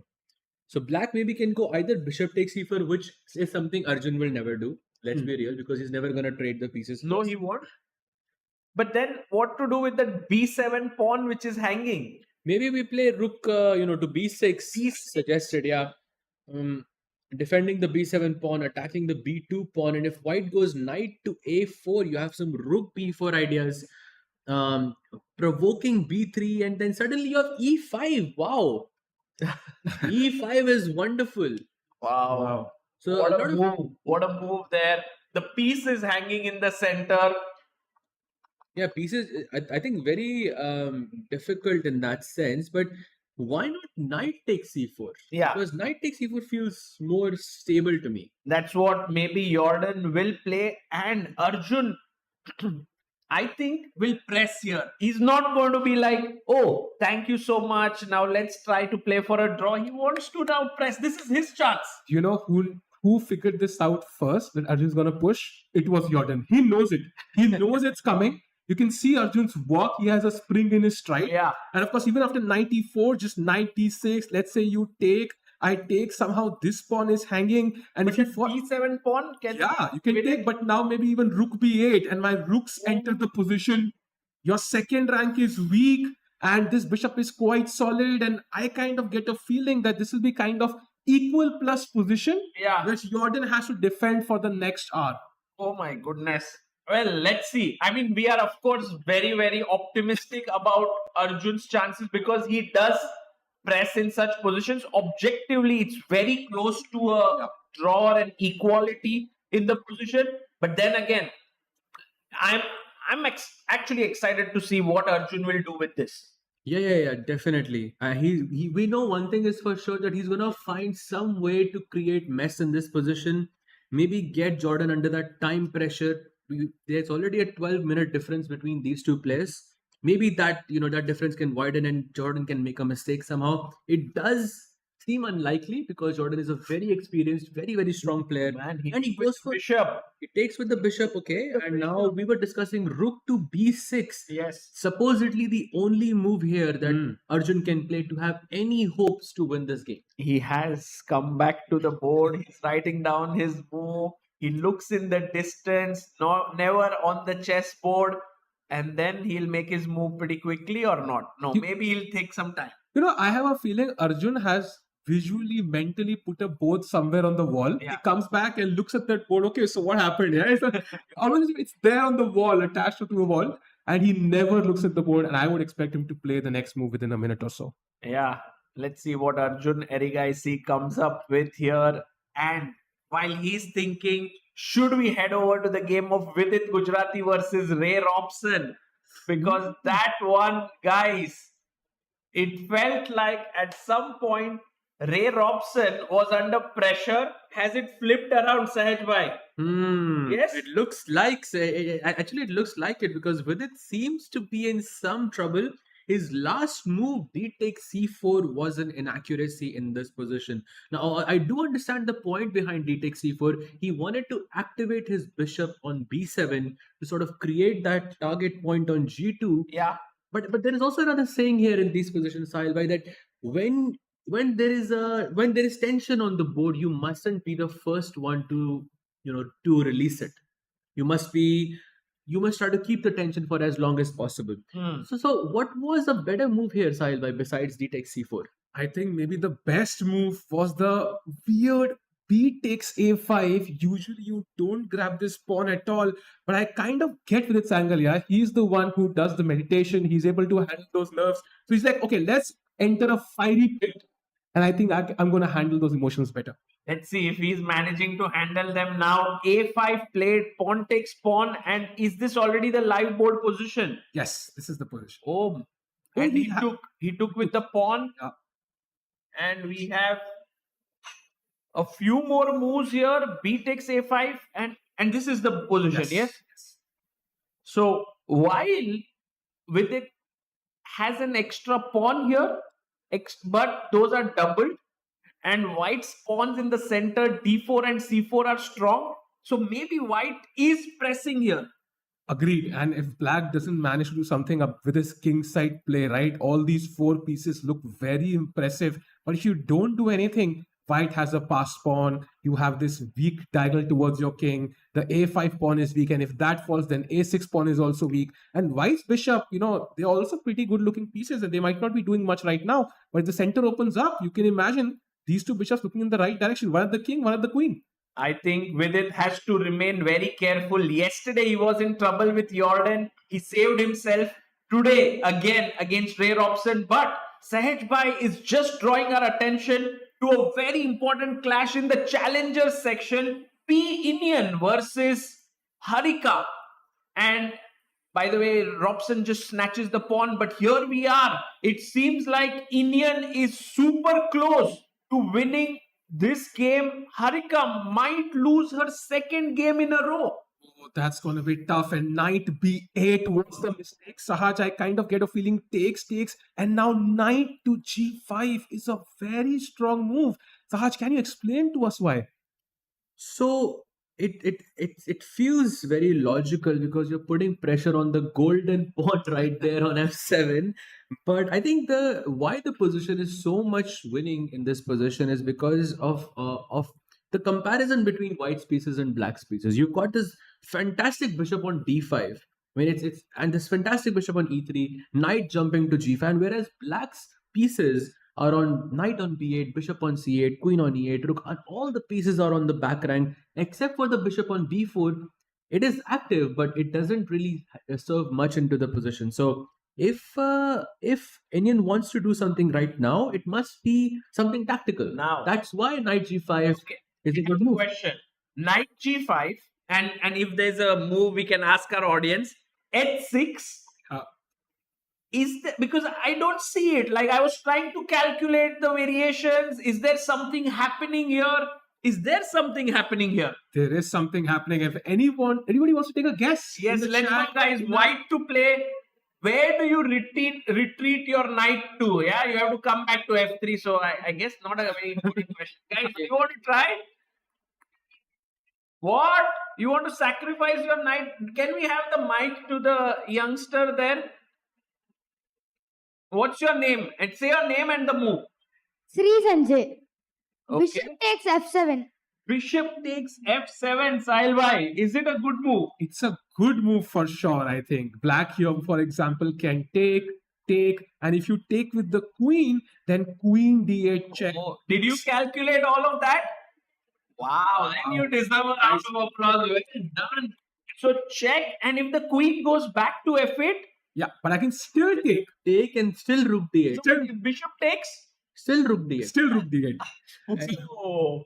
I mean, we all love freestyle chess, but maybe not this much, yeah? But I think bishop 7 is a great move for sure. But even better here is actually knight takes. Wow. And rook takes? Yeah, rook takes. Now I can pin this rook even further, attack this, and it just ends the game on the spot. What about bishop a6? Bishop Bishop f7, A6, check first. rook d8, queen f7. It's just Yeah. something is falling in this position for sure. F7 point has become the epicenter of tactics right now. And Indian, does he do it? No, he did not. Indian did not, and he went back Queen C2. He's Does keeping that give Harika some chances? Yeah, some outside chances, but the problem is the clock. Look at that clock, 11 minutes versus 50 minutes. I remember, I think it was one of the Polga sisters who said roughly around 30-minute advantage is equivalent to half a pawn. And this is a huge deal. Harika has to play good chess and play it very quickly. So while Harika is in trouble right now, we can quickly head back to our Masters section. And we needed to see the game of Nihal Sarin and Anish Giri, because that is where we left it off here. And now we have what the king said. In this game, the kings are dancing around. Yeah, look at this. King comes up, then you go back, then the king goes down. He went to d8, and now somehow the king is on g7 again. What's happening? Yeah, they're just dancing around. King the came king. This can be a question: how many times has both of these kings moved? But do you think either of these players are going to break the position open? Because white has this f4 push, black has the f5 push. Clearly, white is not going to go for b4 anymore. Yeah. So if you want to have any chance in this position, you have to break it open, right? Correct. Otherwise, it's a fortress. I think, and both the players are, thinking about it. Should we do it? Should we not do it? If we do it, will it open up lines for my opponent? These are all very difficult questions to answer. And I think here there are two key squares. One is d5 and one is d4. So if the white bishop magically comes here, then white dominates. If the black bishop sits here, then black dominates. So if you play f4, you better be sure it works. Otherwise, at some point, if the bishop comes here, every end game, every middle game, you're suffering in the entire game. I actually have to give a big shout out here to Nihal for his time management, because he always used to come under time pressure. And here he has 20 minutes, 18 minutes more. And this is not common, like for Nihal. So I think he's very consciously working on this element that I want to play fast. Yep. But Nihal always plays fast. Only when he's in time trouble. Right. Because he always lets his clock come down and then he's playing really quick. And I think that was something that was identified by him and by others, that he always would come under time trouble and then he plays really well. But you can't keep playing great in time trouble. So now, because he wants to become a stronger player, he's fixing his weakness there, which is amazing to see in real life. Also, Nihal had this streak of a bunch of draws in classical chess. He was struggling to crush those 2,500 players. I think we saw that yesterday, taking risks. Yes. Where it was not required. So I think Nihal is definitely working on his chess, and his next goal is the obvious one, to reach the other three, Prague, Vokesh, and Arjun. Correct. And he's not too far behind. A few more such tournaments and some good results will push him to 2,700 and beyond. For now, this position, can we leave it at Nihal being slightly better on the clock, on the board, but unable to sort of figure a way out? Yeah. If there was a dream position, I would, as you said, bishop on d5, but that feels very unlikely because that's not going to happen. But I feel you can put your rook on b5 or b6 and have the same effect or a similar effect. Keep your opponent's pieces tied to the queen side, and then you find a Then f4 or g4 even. Nice. One of them. So yes, these are the possibilities that lie for Nihal there. Very interesting position. And talking about pieces on the back rank, as we saw in a previous game, if we go to the Pranav against Vincent game, Oh my God. This was a crazy game, of course, and we can see blacks all pieces on the back rank. But this time, they are strategically placed, putting pressure here, a pass pawn here. And as of now, with all that maneuvering, Vincent Keymer is better on the clock, and he's slightly better in the position as well. So one of the things that rooks always need are open files. And because black pawns are blocking all the open files, it seems like black has great compensation for the exchange down that black is. Black has one rook missing, has a knight for a rook. Great point there. And also, knights love, close positions where you can sit on an outpost, perhaps. And e4 seems to be an outpost, but it's hard to get there. But f5 is a much better one. And Vincent's last move, bishop to f8, could just be that making room for that knight to come to g7 and then to go to f5, or the knight goes to c7 and then goes to b5, which is not technically an outpost, but it still feels like a very, very good square to put your knight on. And yeah, this looks really, really good for Vincent. Would you Uh, call this the game of the day today? I am kind of tending towards it. I would say he did show some incredible patience, right? He did not go d5 when he could have simplified. He had faith in himself and then hit with d5 at the right moment. So definitely, unless we see Nihal or somebody pull off a crazy upset there, as of now, Vincent has impressed us all. I fully agree with you here, because I think Vincent does deserve that, because he sacrificed an exchange, did not go for the most equalizing variation with d5. Both of them, I think, brilliant decisions. And if he wins today, he will most likely be the sole leader of this event. So that's Unless Arjun also starts pulling some strings in that position. But I personally think Vincent is a big favorite in this position. The engine is showing only a small edge. But guys, don't be fooled. Pranav, you can see him suffering there. 11 minutes down on the clock. Position also not looking very pretty. Yeah, I think, but this is a great challenge for Pranav. He needs games like these. Yeah, either you come back in the game, you get a great win, or you go back and learn. This is a great experience. Even Divya we saw play some very strong events. She had not great performances, but then she came back and crushed at the World Cup. So this is a great opportunity for Pranav. And as he thinks, maybe we can have a look at the game of Arjun. Yes. Where we have gone into a rook endgame. So Oh, just to see how he reached here, he did find rook b6, rook f2, knight d6, takes, he improves his structure, rook e1, knight b5. Maybe there were better options like rook e8, but he is comfortable entering a rook endgame where he basically cannot lose, yeah? but the big question is, can he win? Hmm. Of course, he cannot lose here, Arjun. But I don't think he can even win here. Yeah. It looks you very- never know. You never know. It's Arjun. He might, try to squeeze until the last minute. It is true that he's playing for two results simply because he has a superior pawn structure. Black having two pawn islands, Jordan having sort of three pawn islands.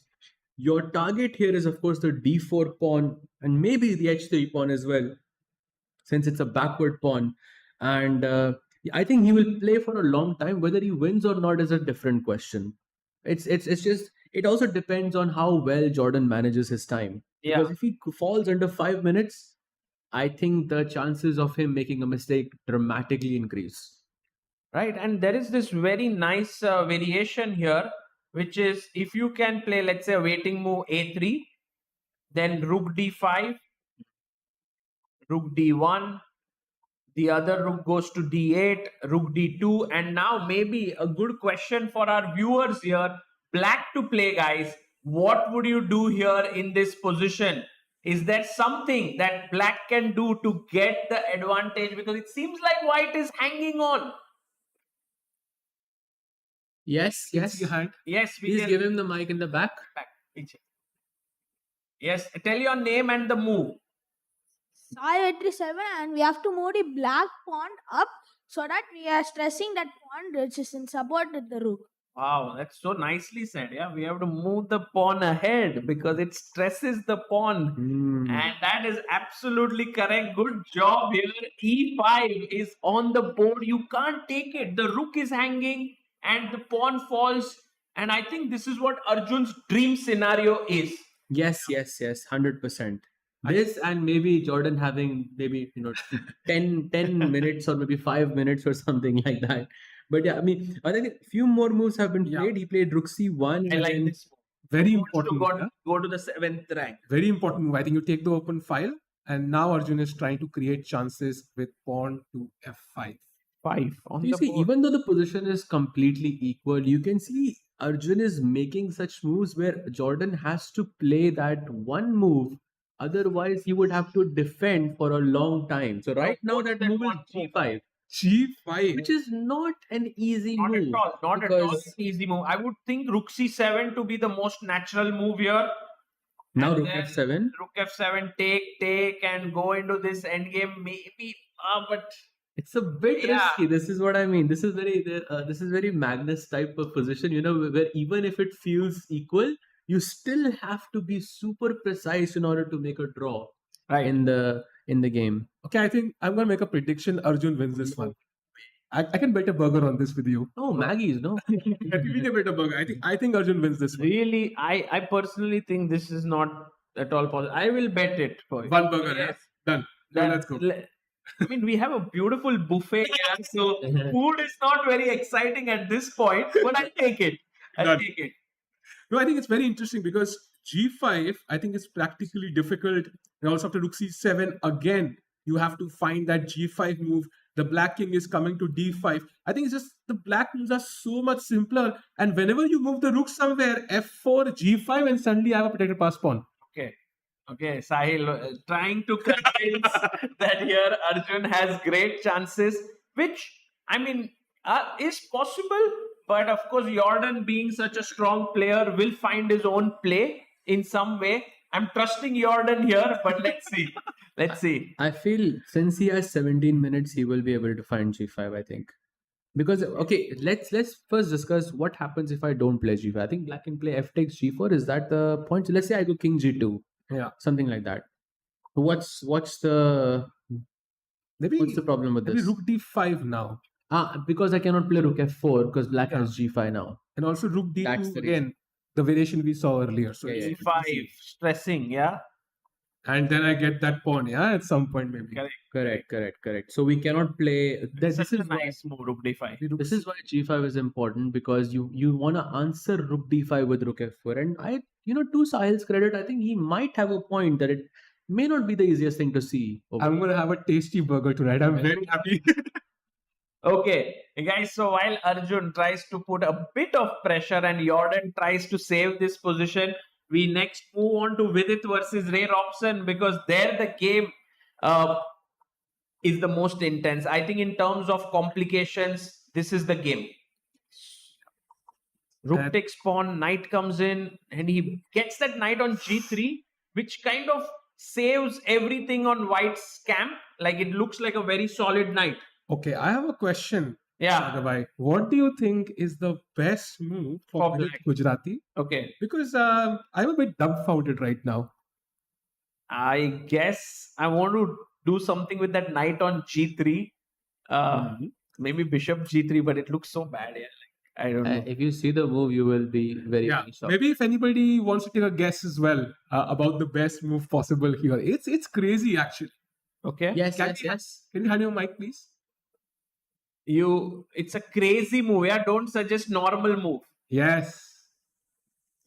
There has to be something which creates some mess. I don't know. Vidit goes queen h6. Maybe it's a simple move.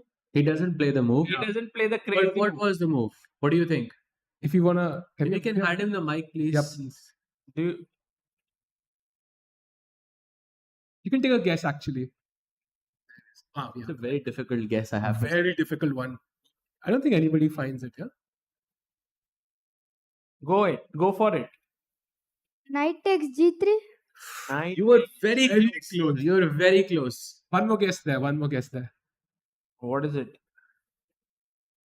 Knight takes F2. Yes. What? Yes. Yes. sir. I have not seen a move like this. It looks so well defended. How are you so strong? Wow, Yes, it's a very, very difficult move.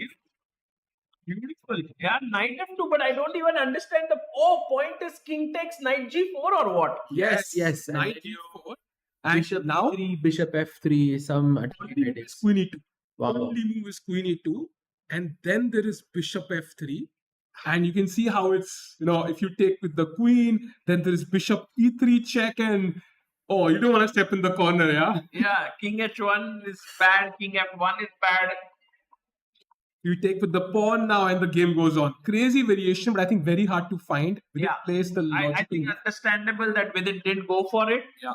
Queen to h6, and he gets up. He's looking very calm, confident. He's looking relaxed. Vidit says, my position looks good. I'm on the attack. Putting psychological pressure on Ray Robson. Yeah, when your opponent stands up, you are 2x focused. Okay, you know your opponent has something in the position. Yeah, true. Meanwhile, quickly heading over to Arjun Erigaisi, who is now slightly better. Oh my God. Ketchup. I will get ketchup here, but I'm going to stay ready for my meal. But what do you think about this move, Saha? G takes F5. I think it looks very logical to me because when you are sort of down, when you're in a worse position, you want to exchange pawns because you're going one step closer to equality. But however, in this case, after GF5, EF5, White has these two sort of disconnected pawns, one on D4, one on H3, both of them potential weaknesses. And Black, on the other hand, has these connected pawns. So you are going one step closer. Maybe it's not as equal as it was 5 minutes ago. So Arjun did try to pull something. And also, let's not forget, Jordan having 14 minutes now. Wow, the time is running low. Arjun's position is getting better. This seems like a masterclass in converting equal positions. Guys, how many of you think Arjun will win? Wow, we have 90% of the people in the crowd saying Arjun will win. We also have GM Srinath Narayanan who thinks Arjun will win. Yeah, Wow. No surprise. Then that seems, man, Sahil, you really hit the nail on the head. You caught me at the wrong time then. I think Sri is one of the first people to support Arjun, like, crazy. So I think I have full faith in Arjun. But for now, Rook C7 check. Rook F7, yes. Yeah, that's the automatic move. We have to trade. And Can we go up with our king? If you trade, then I think King takes F7 and Black is probably now there is a serious chance to win because King D6, King D5. Because you exchange the active piece with a passive piece, more or less. No, the White's Rook on C7 is super active, Black's Rook on F7. Okay, we can't call it passive, but it's not active either in that sense. Yeah. So then what to do? Yeah, Rook C2 come back or Rook C8. Just keep the Rook C8 maybe. Keep the rooks on the board. Keep the double rooks here. And meanwhile, where there is a check, you can see Arjun looking so relaxed here. He's like swiveling in his chair. He's moving around. He's thinking a bit. He has 33 minutes. Nice.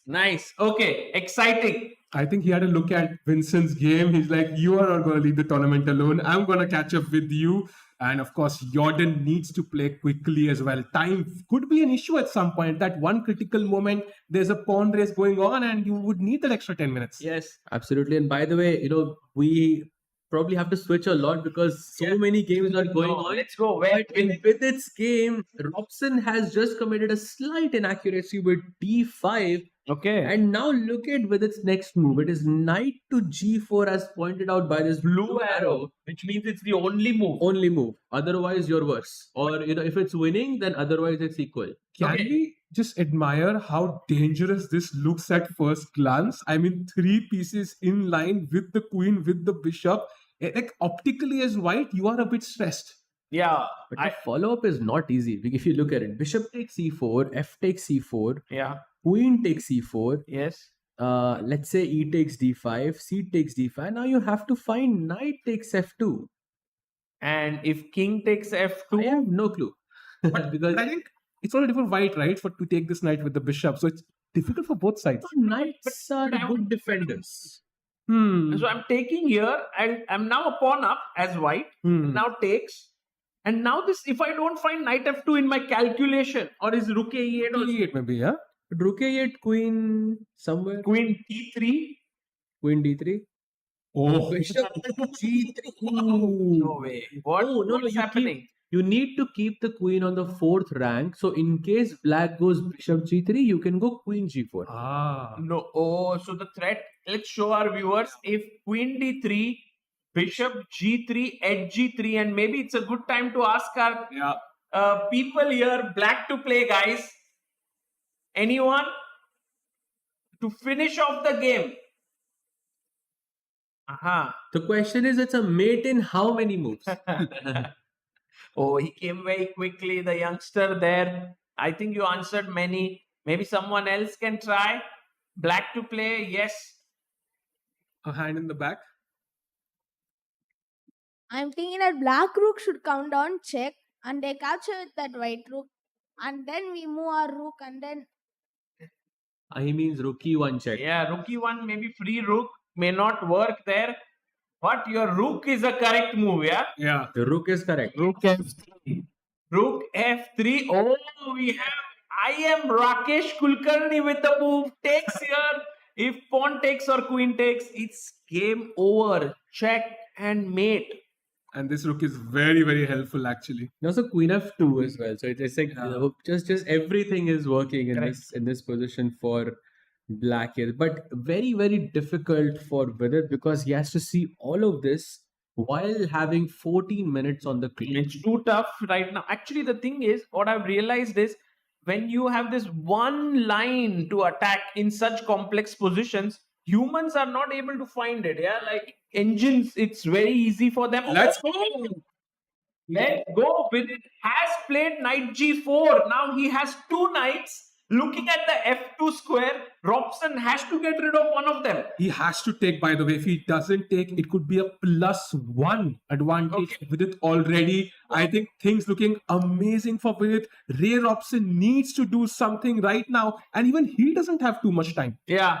I feel like bishop takes e4 is almost you have to play it as quickly as you can because I just wouldn't want to go knight takes in this position because knights are supposed to be great defenders, right? And if my king is under attack, then I want to preserve my knights, for a later time. And I think he should go bishop e4 as soon as he can. All of this is so forcing that I think This might come on the board, but I'm really surprised that Vidit actually assessed all of this so quickly and is actually playing it. Let's go to the live board and see if this is going to come out. It'll be super exciting. Ray Robson is thinking for his move. Vidit has only 14 minutes.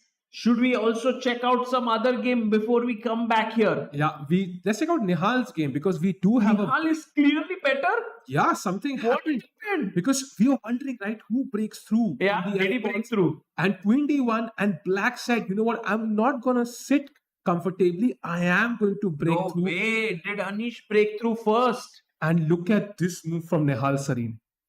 Rook to G1. Did he play it? He played it. It's the only. Only move. No He way. plays it. Sahaj, take us through this move because it'll take me 5 years to understand it. No, I think the idea is simple. You want to go g4. You're just preparing. If in case black goes f4, you want to go g4 and break open the position. What about pawn takes pawn and the f2 pawn hanging? Was that not hanging? No, d6 is hanging for black as well. So still looks a bit dangerous, but I think white's bishop is slightly superior. No way. Rook g1. If it's the only move and he finds it, Nihal is in some hot form here. Like, why not rook e1, for example? Here, rook e1 makes sense because he's sort of expecting f4. He wants to go g. And Anish did play f4, I guess. No, Right. he went rook f7 in this position, I think. Rook f7. And now Nihal is thinking. So he's definitely having a wonderful position here so far. He has a genuine chance to beat Anish Giri here. 6 minutes Nihal took to pound First final classical, G1. out of 77 games, their first classical encounter, and Nihal has a solid chance to beat Anish here. Wow. I think Nihal has a hint here because knight G1 was the move earlier in the position, the best move, and now rook G1. So G1 square is clearly the crucial square. Wow. But while sometimes these mysterious rook moves are played by human beings, it's very rare occurrence that they are the moves also vouched by the engines. So just to find all of this is amazing. The best move yet Again? Wow. Nihal Sarin playing like Stockfish. We have Stockfish Sarin in the house. He's playing King A2, Rook G1. Wow. And Anish with the Chess. Man, Sahaj, you are like totally. Is it like you are mesmerized by Nihal's play, unimpressed? Tell us. What do you feel? I think it has been fantastic so far. And if he finds this plan of G4, I would be truly shocked because he has a genuine chance to beat That's a Anish. mistake. Yeah, That's a huge mistake. Because now, if I take this pawn, you Yeah. can't take with the pawn. This pawn is hanging. Correct. So you have to take Either queen or rook. Yeah, and then suddenly the plan Still Sahaj mentioned G4. Still G4, and the pawn on G6 falls here. But somehow I think you need to find a way to bring that rook on c3 into the attack as well. So I don't But see it a can way. move from B3, right? It can get in from B3, B6, D6. Everything is Yes, true. Yeah, And then the queen can go to g1 and you correct. can put pressure on both d6 and g6 at the same time. So what about pawn takes pawn, rook takes pawn? Does that also run into pawn G4? Yeah, it doesn't matter. Nihal, the pre-move expert, can literally just pre-move G4 after he takes on F5. And Anish is really under a lot of pressure. Once you find rook G1, I mean G4 is a no-brainer. Key move, guys. Key move of the game. Nihal has 29 minutes 50 seconds to play it. You can see him a little bit. Look at that. He's looking upwards. I think his board is on top. Yeah, I think Arjun's board on the side, so there was no space, no real estate. Just He's relax. putting it on top now. And look at Anish. He's so focused. Anish Giri knows that he's in a tough spot. You know, these top players can feel it. And that's why he's like, I need to focus, and takes it. Wow. Wow. Move. Nihal Sarin playing immensely well here. Pawn takes pawn on the board.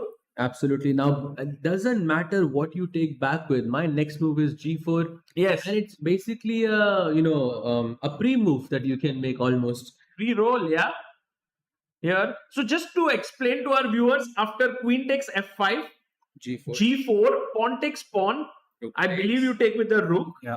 Now, what's the point? Like, why is white so seriously better? Oh, the plan is that I want to play d4 and bring the rook to g3, bishop to c2. If Sailva, if you can have that on the board. Wow. That all the pieces are just eyeing on that g6 So pawn. beautiful. That's so Yeah, beautiful. this is the beauty of attacking with opposite colored bishops, because the side that is attacking has an extra piece. No way. I That- mean, if Nihal does this, it'll go down in the books as a very beautiful example of how to attack with opposite colored Yeah. bishops. Absolutely, and definitely this is I think this game I would nominate for game of the day for sure. Wow. G4 even without Wow. Nihal Sarin. Okay, crucial moment.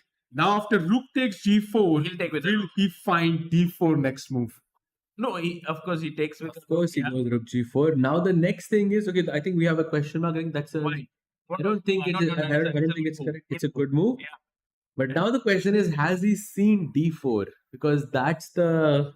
But even if he has not seen D4, it's not like he's losing his edge, right? And there might be other No, no, ways. no. The thing is, he has all the time to Yeah. play d4. He can doesn't take have his to time. find it in the next move. He has to find it in the next 10 moves. Right. Nothing changes. I mean, he can start with bishop C2. There is no hurry. Oh yes, yes. And that's Bishop a very C2 because no one can come on the D4 square and sit there. Yeah. It's just, do you want to reveal the plan instantly or do you want to be surprised? That's basically it. Yeah. If you want to surprise, you play D4. If you want to show him, this is my plan, now defend, then you play bishop C2. Also, it's a lot about timing as well, because you can play d4 instantly, but you can also go bishop to c2, perhaps queen to g1, and then go d4 as well, because then your pieces are already looking at the g6 pawn. Man, I think Nihal will win this. It feels like Anish has no way out of this. That it's like a passive position. Can he take the pawn on f2 and hope for some miracle to happen? Or d4, d4, rook cg3, bishop c2, and it is gg. I don't even know which pawn do you take with. Yeah, I mean, Yeah, this is, C takes. Just don't take it with Rook either of the G3, pawns. Rook F6, and Bishop C2. Yeah. Bishop c2 is perfect here. Wow. That opposite colored bishop showing that bishop on h6 is completely useless in this position, Sagar bhai. Insane. Okay, so maybe it's almost. I mean, I don't know how Anish should defend. Yeah, he's only 11 minutes. I think Nihal has a. I think Nihal. Is He'll it? win. Can we just say that he's winning? No, Queen F3. I'll trade the queens. Queen g1. Queen G1. You're not doing. I mean, my plan is the same regardless. You are not. It I'm doesn't not change. helping myself here. okay, what if I Queen. Yeah, just take on F2? Rook G6, allows Queen you to G4. check King at 7. Queen g4. Oh. There is one square. Just dominating the light square. I chase you now. I just want to trade. I just want to trade queens. I have opposite color bishops. I'm hoping to get this bishop here and kind of hold the endgame somehow. Probably you are going. I mean, the position is technically lost for you. Then it's about showing endgame technique. And take This is the hanging take the pawn. Also, let's not forget that Nihal has almost 3 times the. No, so he has 30 minutes and his opponent has 10 minutes on the clock. So I think this is even if you go into a long drawn out endgame, it is much harder to defend while having 10 minutes than to convert while having half an hour. Wow. You know- Okay. So Nihal Sarin, while he is doing really well, what about Vidit Gujrathi? Is he doing well here after knight g4? His Rare Robson opponent hasn't played. hasn't played. So Ray Robson has realized the possibilities Vidit has here. And Vidit, look at him. I think it reminds me of the candidates. Exact scenes. Exactly. It was Hikaru in Yeah, the and he was having the same one. Yes. He had the similar placement in the tournament hall And as he well. would stand there at the board. I actually have a picture of that, and it reminds me of this Vidit in candidates. Exactly a year later or so, he's now playing the Chennai Grand Masters like as if it's candidates for him. And also, he's sacked on S3. Who knows? He sacks on S2 and S2 again. So, Vidit, the time has equalized now. Wow. And in fact, Vidit is ahead on the clock. So while Vidit is doing very well, let's look at Arjun Erigaisi's game against Jordan Van Forest.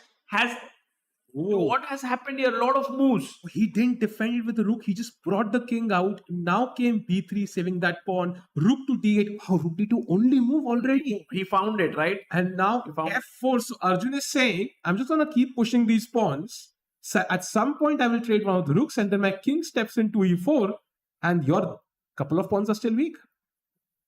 Wow. And Jordan played his move, I believe. Yeah, rook d3. Rook to d3 by Jordan Van Forest.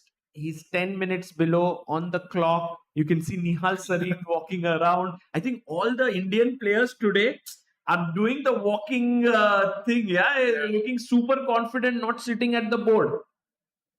By the way, Sahaj and Sagar, how many results do you think we get today? I have a feeling if we look at this game, I thought was a draw, right? But Nihal wins for sure. Vidit might win. And what about Pranav's game? Should we have a quick look at Pranav Vincent? I was having a feeling that Vincent will convert here. So maybe 3 decisive games, I feel. I think that is fair to say. However, I feel Pranav is he has to find f5 in this position, which is not an easy task. And if he doesn't, he's definitely in a worse position. So I would say I would predict a result here. I somehow have a feeling that Arjun is gonna find a way to win here as well. Arjun, I think he's gonna find a way to. With it, I think it's not as clear to me because with it also has to be very precise. Yeah. And with it having both of them having around 14 or 12 minutes or something like that. Nihal for sure, I agree. So maybe 3 results as well. Okay. There. By the way, Rook G3 played here by Pranav. He is angling for that F5 break, but he prepared it. But maybe he's a bit too slow here. Yeah, people say you should prepare for your exams, but clearly sometimes you have to give the exam directly, f5. But okay, he still has the same idea. So Black needs to find Bishop at 6. the only move. Stops the pawn from moving ahead because it pins it. That's very important. Should we quickly check what's going on in the challengers section? Are there any games? Because we remember that actually Leon Mendonça was better against Abhimanyu, but maybe it's no longer that clear. Yes, Abhimanyu Puranik has made a comeback. Yeah, this pawn on f3, I think. This is a nuisance for white somehow. And of course, the double pawns as well. And time situation, 12 minutes for Leon, only 26 moves in. So we could have a mistake here. I would say maybe a draw would be my guess. Difficult to say. I think Mendonça has a good chance to win here. Right. I will choose white here to win. By the way, a quick update. Diptayan Ghosh versus Pranesh has ended in a draw. They repeated moves. Diptayan was a bit better towards the end, but I'm guessing because of his time, he was not sure how to convert this position or how to keep pressing, and he had to find this. Yeah, Pranesh. I think very good result, yes. But also Diptayan had to find this move G4, which is not doesn't seem like an easy move at all, especially because you're giving up the F3 square. So yeah, this game ends in a draw. So only 3 games remaining in the challengers section. Okay, so this and what about Adiban Vaishali? Is Vaishali starting to press against Adiban? Yes, Yeah. absolutely. Wow. AD is in some trouble for sure. He did manage to secure that pawn on h6, so he does have that long-term attack on the king side, but the pieces are lacking. There are not enough pieces on the king side, and Vaishali has that wonderful pawn on c4, and this control over the d3 square, which I would say gives her the edge here.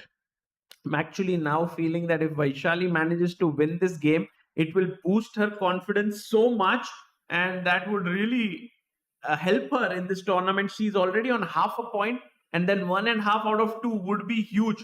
Okay, so while Vaishali is slightly better and pressing here, it's time for us to head back to the Masters section, and we are going into the game of.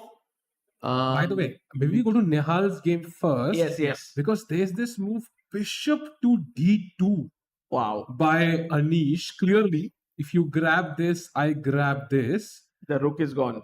Yeah, Anish fighting back, attacking the rook on c3. Now the rook can only go to b3 or c2. Now I think Nihal's next move is going to confirm to us whether he has seen d4 or not. Yeah. Because if the rook is on c2, then d4 doesn't have a purpose, right? There is nothing on the third rank. So if you play rook b3, then you know that Nihal has seen d4 and this whole sort of rook lift on the third rank with rook bg3. And yeah, his next move is going to be super, super crucial here.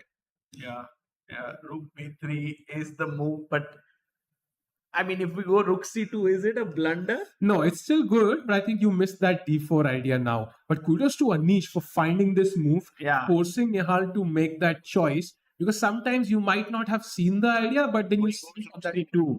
oh, He doesn't play rook b3.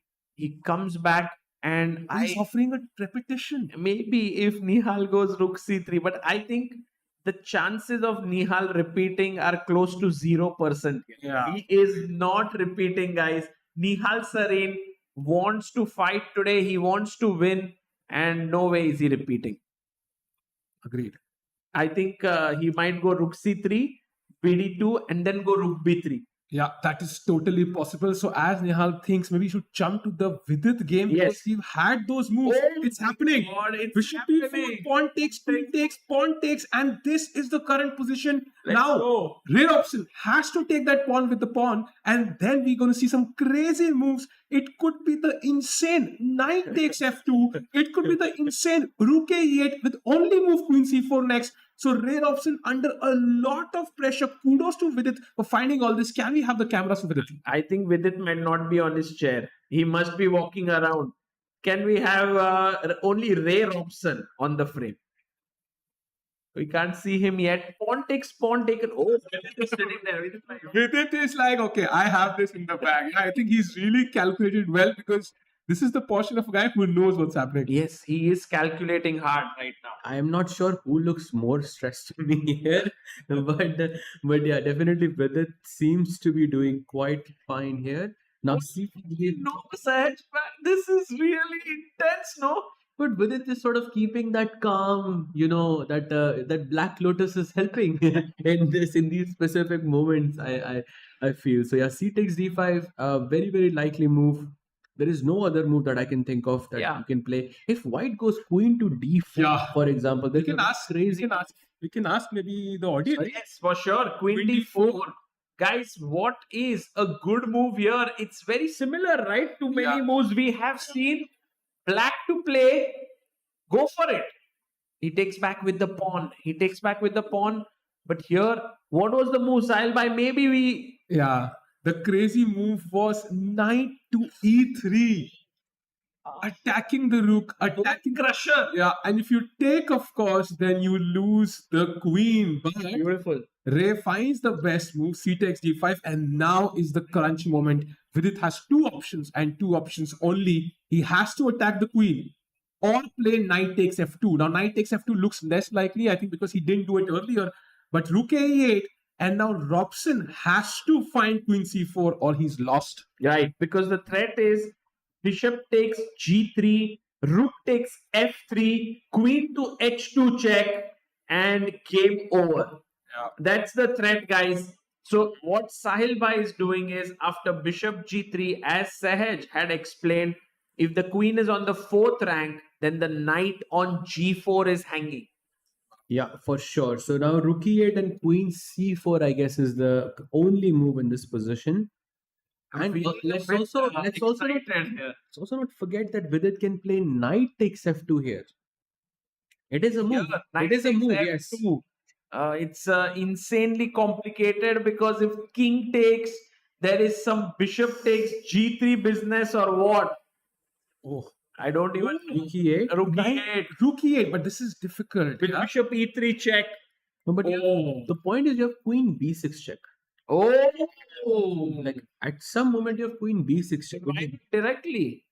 Wouldn't it win the The rook queen instead of rook is- a8? Queen. Oh, actually, we can ask chat that question because after queen b6, there is a problem. He found rook a8 and now Ray Robson under huge pressure. He needs to find the only move queen c4. Wait, yeah. That's very nice.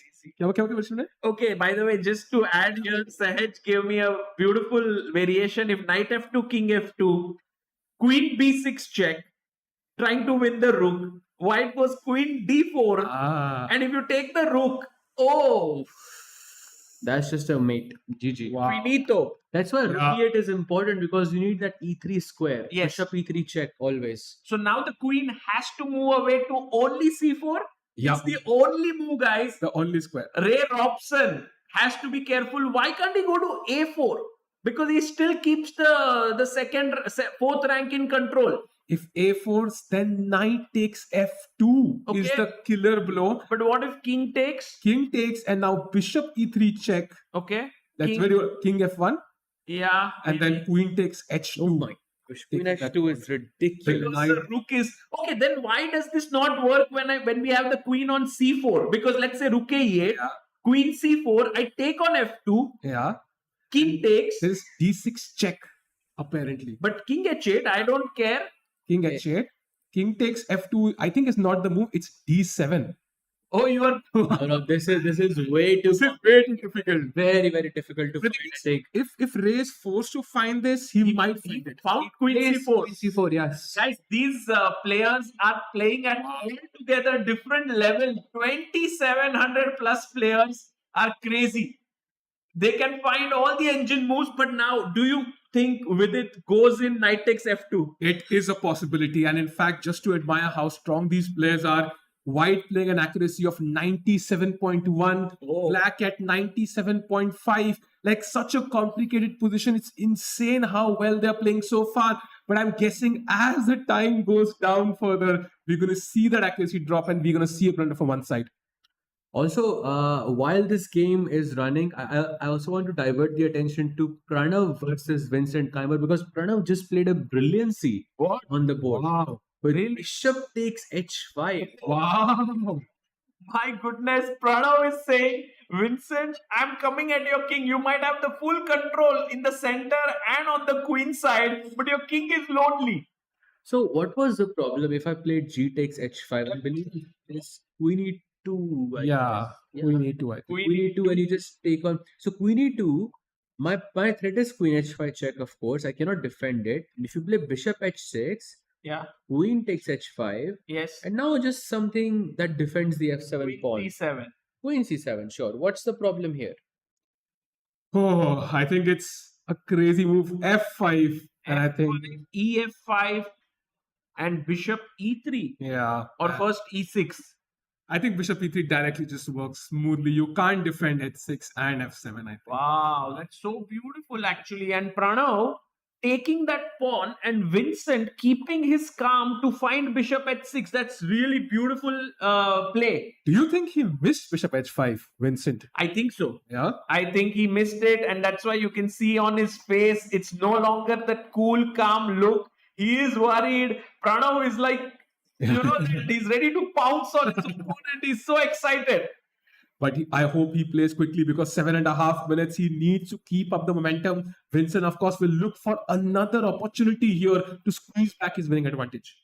Right. So while we are here, Pranav pushing against Vincent, Then We should jump to the Nihal game Why? because he has not found that move. After bishop h6 back, Yeah. he played queen to g1, still better, but maybe not. There's no clear plan now because he has also taken the c2 square away from the bishop now. There is no d4 idea, and even though he's better, the game goes on. yeah, but then he can always do this by bringing his rook up next move, right? Hmm. So maybe he's not completely lost this idea of d4, but Nihal is sort of missing it. Yeah, the point. I hope he doesn't miss the win here. But you can still play f3 and rook g2 at any point, and you would still have a very good chance. But yes, the position has slipped up a bit. Sahaj, I'm worried about f3. If you move away from the g1 square, then I'm going to start worrying about this maneuver. I'm always like, I want to avoid pushing that f1. But by the way, rook g8, black is already focused on defending that g6 weakness. Anish might be able to hold this. Yeah. I think Anish sees it. He can hold this position. Rook g8, moving the king away, and then the g6 pawn is defended. So Nihal needs to do it now. Here, is there any move for Nihal which is like an energetic one? f4 maybe? Oh, wow. I don't know. I just want to get my rook to g2. But maybe it doesn't work. f4, bishop takes f4, rook g2, king h7, and maybe I have not gained much, yeah? Or king, yeah. Oh, bishop c2 now is winning. Yeah, apparently. because you have d4 threat in the next move, and yeah, this looks very, very, very scary. Wow. So Nihal still in it, yeah? This will happen, guys. Something like this could happen. By the way, the Arjun game, Yeah, you can quickly jump there and Are have you a look. getting your burger for tonight? I don't know. I don't want to go hungry tonight. By the way, rook d5, rook b7, he grabs that pawn. Yeah. But do you think he should have traded the b7 pawn for the d4 pawn? I think it's a good trade, yeah, because the d4 pawn was a weak one. And by the way, we have Jordan versus. Can we have Jordan Arjun on the screen? King g5. And now rook takes rook, yes? Yeah, rook takes Did rook. he take or not? Not yet. I think Jordan is thinking. Arjun still looks confident as if he's winning, but rook takes rook, rook takes rook. What are the chances here, Sahaj? I think it looks equal now because even if he captures the a6 pawn, Oh, he gives h4 check first. but he can also capture the a6 pawn, I think, and it shouldn't be winning. I think we're headed towards a draw here. I feel. Red by. Sorry, Sahil bhai, we are headed towards Okay. We're headed towards a draw. I think so. I think now it's very, very unlikely because the moment you play king g4, I have this check on g6. The moment you play king e4, I have a check on e6. So it's a basic Philidor So king position. f3, rook d4. Let's say rook d4. See, What- Sahil bhai is now Take on creating a A6. move fighting for the burger. Take here. on a6. Ah, And then I don't see how you make progress, right? g6 is falling. true, true. And Jordan feeling that comfortable look, giving that look to Arjun that, hey, I'm safe here. Can we go to Vidit's game? Because that was super complicated. And Vidit Gujrathi has found rook c8. The best move in the position, by the way, rook c8. He doesn't find knight f2, but he again challenges that queen. Where do you want to move? And the queen again has to choose. And if rook c5, I believe that tactic could happen. Yeah, rook c5. And wait a second. Is it knight e3? Yes. Yes. Oh, that's Knight E3. amazing. And if pawn takes, there is bishop e3 check. And you lose the rook. Or you can take rook c5. Yeah, rook c5. Yeah, Like, rook c5. It's Yeah. more fancy, I think. Rook c5 is more fancy. Yeah. Wow. So the game is very sharp. By the way, 5.5 minutes for Ray Robson. I think regardless of how strong you are, we have seen even Magnus blunder queens, yeah, when he has seconds on the clock. So a blunder could be around the corner in this game. Yeah, when time runs low, no one can be safe from blunders happening.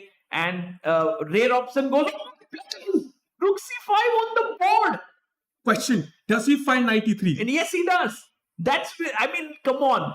No, I'm not sure if rook c5 classifies as a blunder. it's not, right? I don't think just so. saw this knight e3, got excited. There's also this stakes in bishop p3 as well. But you know, the thing is, he has to put something on e3, right? So let's say rook takes c5, queen takes c5. The only move is bishop e3. He's virtuous. This is what I'm thinking. Bishop e3, fe3, and rook f3, and somehow this looks more dangerous for white. No, but then I can at least go h3, right? Here or not? Something like that. Oh my god. Yeah, you How can. is this, yeah? You absolutely can. You absolutely can. But look at knight this. takes c3, Oh wow. gf3. Nah, this is probably a draw, yeah? Why not knight e3 here? Because it gives you a good position. Like, is it not here? I mean, in the initial position after rook c5, the knight e3 is forking, not No, not without here. taking. Here. One Here. more. Yeah. Yes, now knight e3 Yeah, this is the best move. This is the best move. because it forks the queen and rook, Yeah. and it forces you to take, right? Or do you have any other move? You Maybe can't see it. I mean, if you want to sack the queen, that is not that bad, but it is a very difficult move to play, I think, for Robson. I think Then you take on Robson's c5, reaction. as we discussed. We take on c5. And that's equal, yeah? Or what? I would say black is better. Queen e4 only move. Wow. Yeah, if once Vidit plays 93, I have no doubt in my mind that He'll he's play. going to. I He'll have play. no doubt he will play it. Let's see. And Robson's reaction will tell us whether it was a blunder or not. If Vidit plays knight e3 and Robson moves instantly, then he had calculated it. Yes. If he thinks for like out of 5 minutes, 4 minutes, then that means he's shocked. Yes, exactly. Okay, let's see. And By the way, Vidit's look says that Yeah. maybe he's seen 93. played it because Vishy sir also played 93 multiple times. So that's a move. I think it's embedded in every Indian chess player's mind. So 93 could happen on the board. By the way, just to divert your attention, Jordan versus Arjun looks like it is going to be a draw right now because I think the players are repeating the move. Accepted a draw. It's So, done. Oh, it's It done. is already finished. So draw here, guys, between Jordan and Arjun. A good result for Jordan Van Forest because he was being pressed there. Should we go back to Vidit game? Yeah, I I think. want to see if 93 happens or not on the board. Vidit versus Ray. Ray Rob. Yes, there we are. Back. I thought you said, are we going to the restaurant now or not?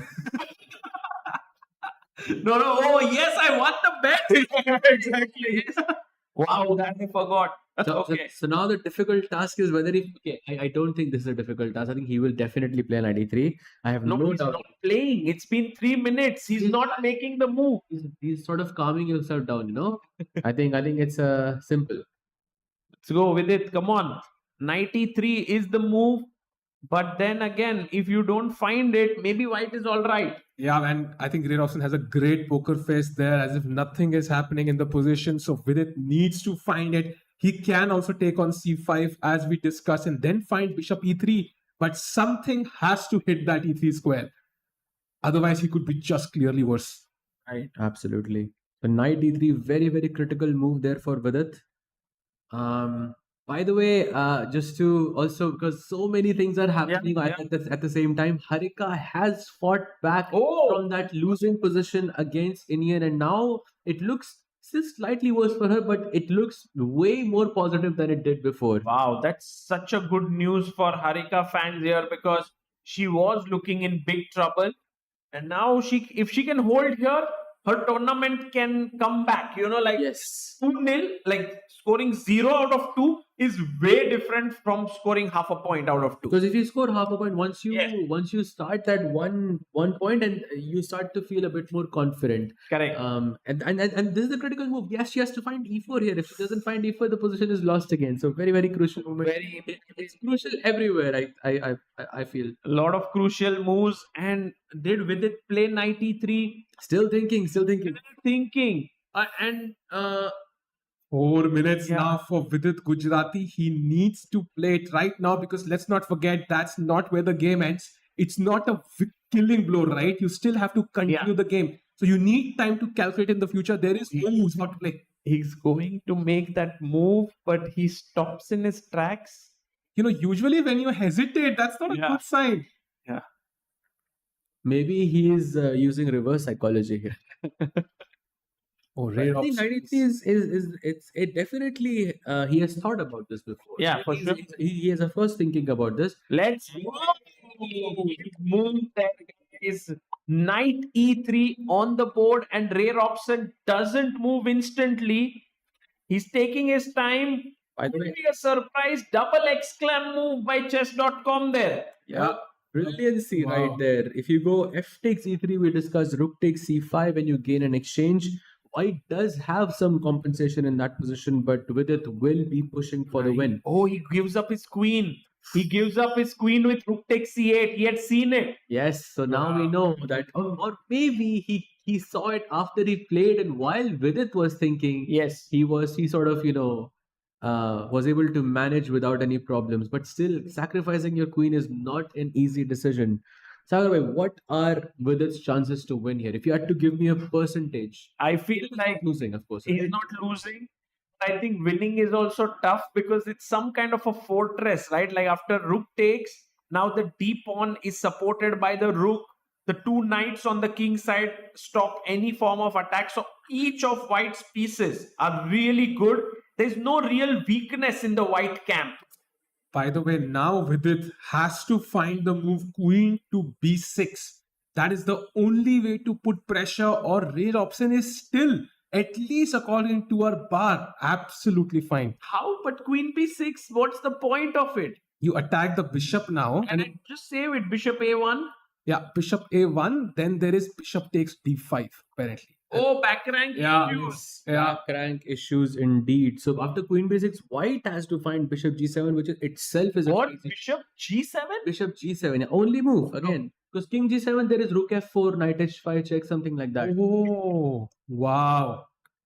Some Chess crazy- is too tough. too tough, and it's happening all too fast. I mean, with such little time for both players, this is not going to be easy. Yeah. Okay, guys. Vidit does find queen b6. Oh, wow. Queen b6 on the board. And No. now bg7 only move. I guess Ray Robson is a 5-time world puzzle solving champion, right? Yeah, but I think, in that moment, he knows every position is a puzzle. Right now, nobody's telling him that, and that's so much more difficult. He has the time on the clock right now, though. Those 2 extra minutes are enough to maybe figure it out for a strong player like Ray. But if he doesn't play it, Vidit could be one move away from a winning position. Yeah. Wow. But also bishop a1 we saw drops the bishop on the last rank. But what about bishop c3? Because there it's not dropping. Bishop c3 again. It is Queen b3, yeah. not bishop d5. Now it is queen b3. Nice. Wow. Nice.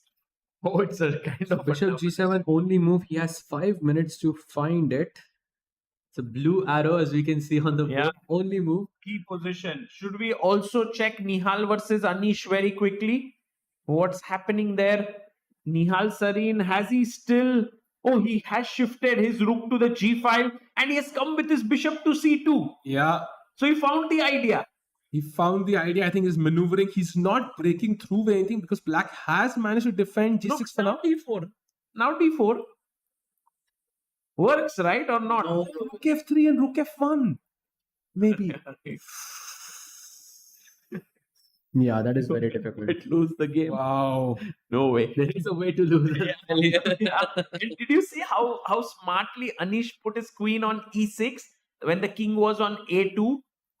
Yeah. Because then if d4, he takes queen takes c4 with a check, perhaps. Wow. That is perfect. So some such ideas there, but I don't know why the bar keeps saying that white is better. What's the move then? I don't see it. Is it rook 1, rook 2, g3 or?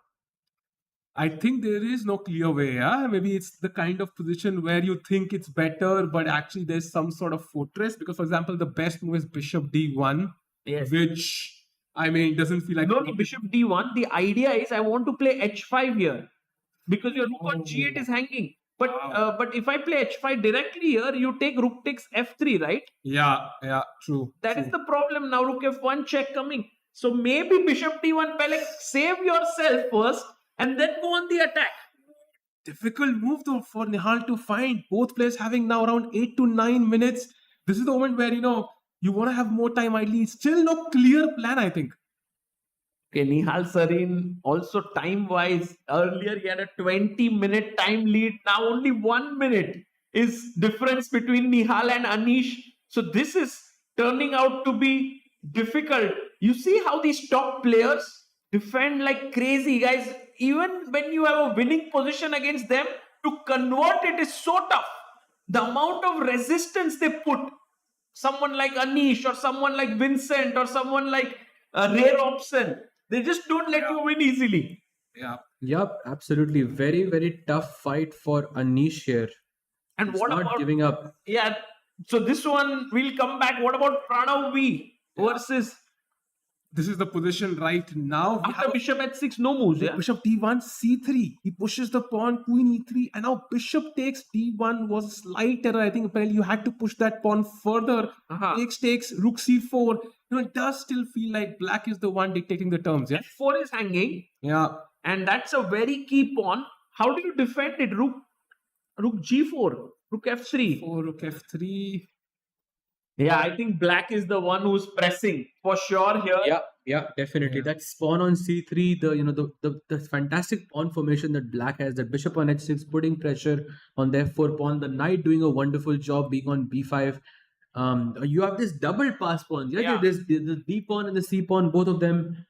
And also, there is no clear way for white to generate an attack on the king's side. So there is no counterplay, at least minimal counterplay. And let's not forget, Pranav also has less time on the clock.